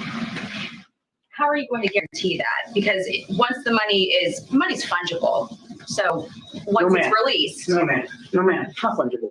He's just wrong. He's just flat out wrong. The way this deal is arranged is that the $6 billion, which is Iranian money, will go to a Qatari bank, Qatari National Bank. The Iranians can request withdrawals for it for humanitarian purposes, and the Qataris and it will be and us, we will have oversight, sufficient oversight, into the request itself to validate the request, and then to deliver funds appropriate to that request. The money will then go to qualified vendors to purchase and deliver the food, the medical supplies, into Iran. So it will go directly to aid organizations or appropriate relevant organizations inside Iran so that the Iranian people can benefit from it. And that's an important point too. While we certainly have issues with the regime, we don't have issues with the Iranian people. And this funding will be important to helping them get over some tough times. What do you say to the criticism that this is only going to go against all of these efforts to deter Iran from getting a nuclear weapon? I mean, this came right after the IAEA director said that the international community is losing interest in holding Iran accountable, that these violations are routine, and now we're making this deal where they're going to have money to use for humanitarian purposes, but to Peter's point, freeing up $6 billion that they can pull from other places to use for proxy attacks or building a nuclear weapon. How do you argue against that? I think I answered that question before, but I'll try it another way. We'll continue to hold them accountable. So we'll just pull out of that.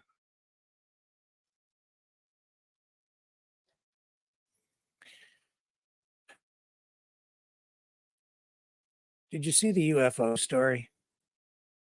Well, it's not a UFO story. It's hang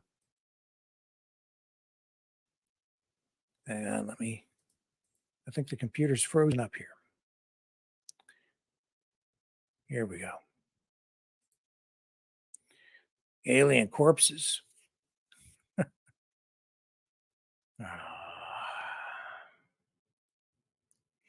Alien corpses. Here we go again. Wow. This is being distributed on Yahoo News tonight, and some other media outlets have picked up on it. There it is. Alien corpses shown to Congress as UFO expert forced to testify under oath. Forced. There's a picture of one of the alien dudes. Supposed to be, anyway. It's an alleged non-human displayed to Mexican politicians at in Mexico's Congress. Just to be clear,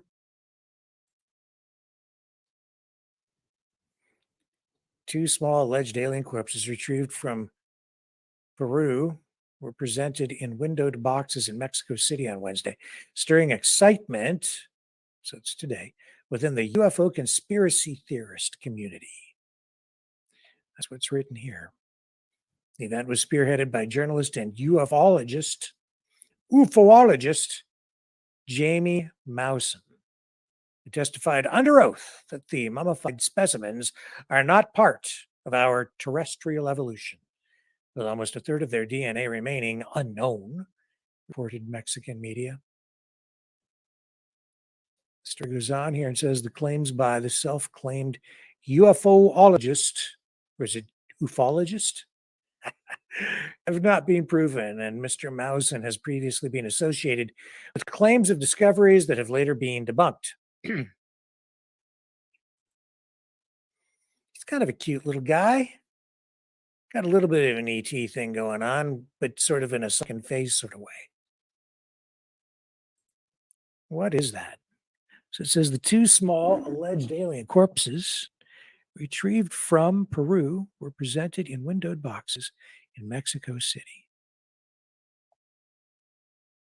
So those look like fossils to me, or plaster of Paris. At the public hearing, Mr. Mawson showed U.S. officials and members of the Mexican government several videos of UFOs and unidentified anomalous phenomena before unveiling the alleged alien corpses. He said, quote, "These specimens are not part of our terrestrial evolution. These aren't beings that were found after UFO wreckage. They were found in a diatom, algae mines, and were later fossilized. Aha! You see, I was right. They are supposed to be fossils." Mr. Mawson told attendees the specimens had been studied by scientists at the Autonomous National University of Mexico, who were able to draw DNA evidence using radiocarbon dating After comparisons were made to other DNA samples, it was found that over 30% of the specimen's DNA was unknown. So they took x-rays of the specimens, which also showed during the hearing, with experts testifying under oath, that one of the bodies is seen to have eggs inside. Get cracking. Well, both were said to have implants made of very rare metals such as osmium. Ryan Graves, Americans for Safe Aerospace Executive Director and former U.S. Navy pilot, was in attendance, having earlier this year told U.S. Congress of the threat that unidentified aerial phenomena pose to U.S. national security. So back in 2007, Mr. Mousen had previously been associated with claims of alien discoveries. Sorry, in 2017, he was associated with apparent alien discoveries, but it says here that those claims were later debunked and were later shown to be human children.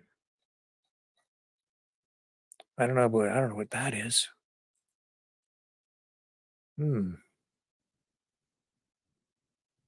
Pretty weird looking. Who knows? Even as they sit there and show you what they're supposed to be, the fossilized remains of aliens, I'm still sitting here wondering if it's true.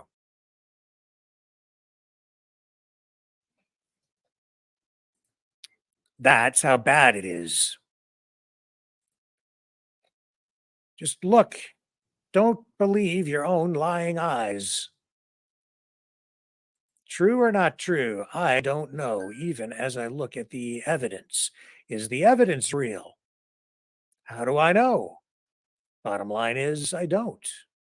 Speaking of 2017, same year, Jane Fonda talking about Justin Trudeau. This could be today. This was just running on social media. I stumbled on it today, and I thought I'd run it for you tonight because of exactly what I just said. This could easily be today. Listen to what Jane Fonda, she's pretty left wing. This is someone who you would think would be cheerleading the Trudeau train. But no, even way back in 2017, before the pandemic, before everything, before the convoy, before all of that, Jane Fonda said, when I heard that your prime minister, the shining hope at the Paris peace, at the Paris climate talks, who talked so beautifully about needing to meet the requirements of the climate treaty and respect and hold to the treaties with the indigenous people and so forth. And such a heroic stance he took there. And yet he has betrayed every one of the things that he committed to in Paris. I guess the lesson is that we shouldn't be fooled by good-looking liberals, no matter how well-spoken they are. What a disappointment. Trump is no surprise. We know but Trudeau, we all thought, wow, cool guy, right? This is all going to be really good after what you've had up here for a while. What a disappointment.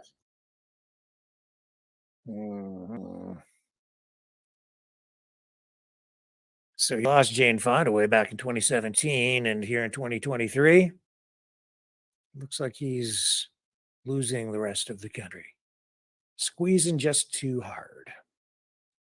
The judge presiding over the federal criminal case alleging Donald Trump willfully mishandled national security secrets has issued an order today limiting the former president's access to the evidence while also barring him from discussing in public sensitive material. A 16-page order came down from U.S. District Judge Eileen Cannon, and it's largely in line with the proposals submitted by Special Counsel Jack Smith's team back in July for how national security information at the center of the case should be handled by Trump and his attorneys. In the decision, the judge said, quote, the limitations on disclosure of classified information set forth in this order are binding on defendant and his counsel, and violations may result in criminal and or civil penalties. The version proposed by the prosecutors called for the order to be, and again in quotations, forever binding. Despite Trump's public assertions that, he says that he had declassified all the documents that FBI agents found while executing that search warrant at his Florida resort last year. The order refers to the materials in question as still being classified.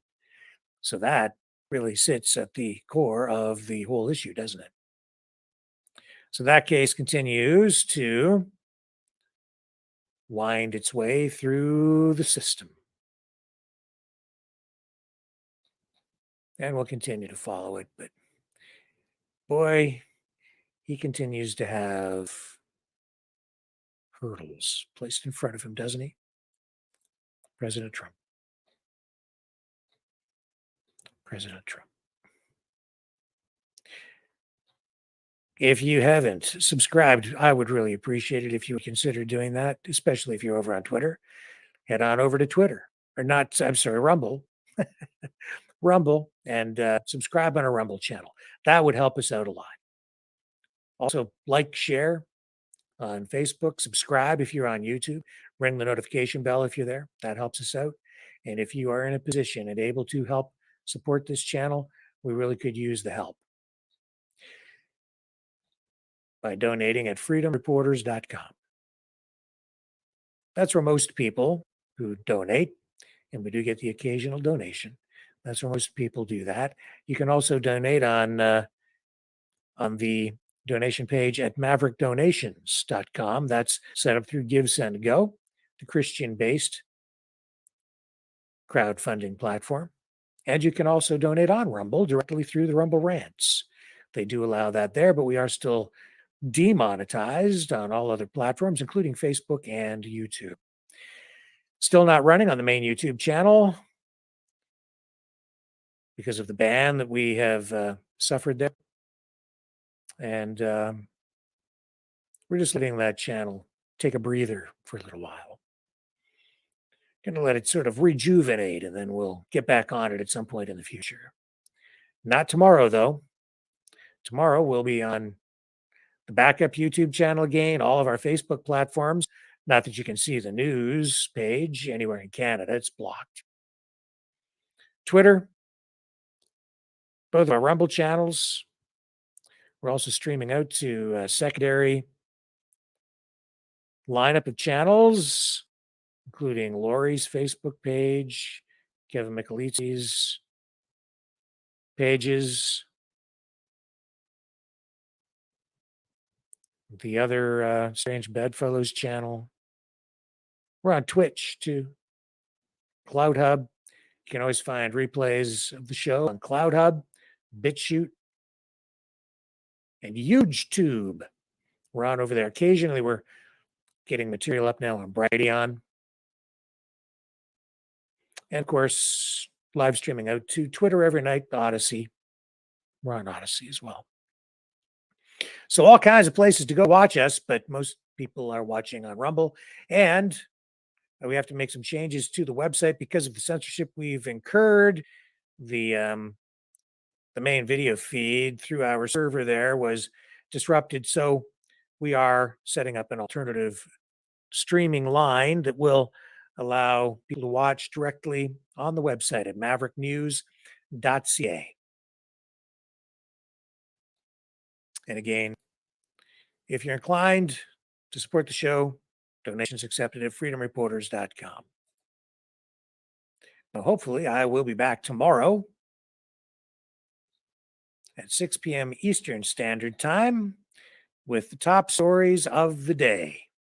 Thank you, Maverick family, for joining us here on the program again tonight. A privilege to spend the evening with you.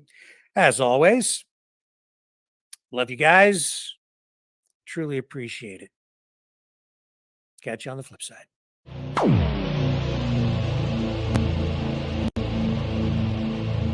This has been a Maverick Multimedia production.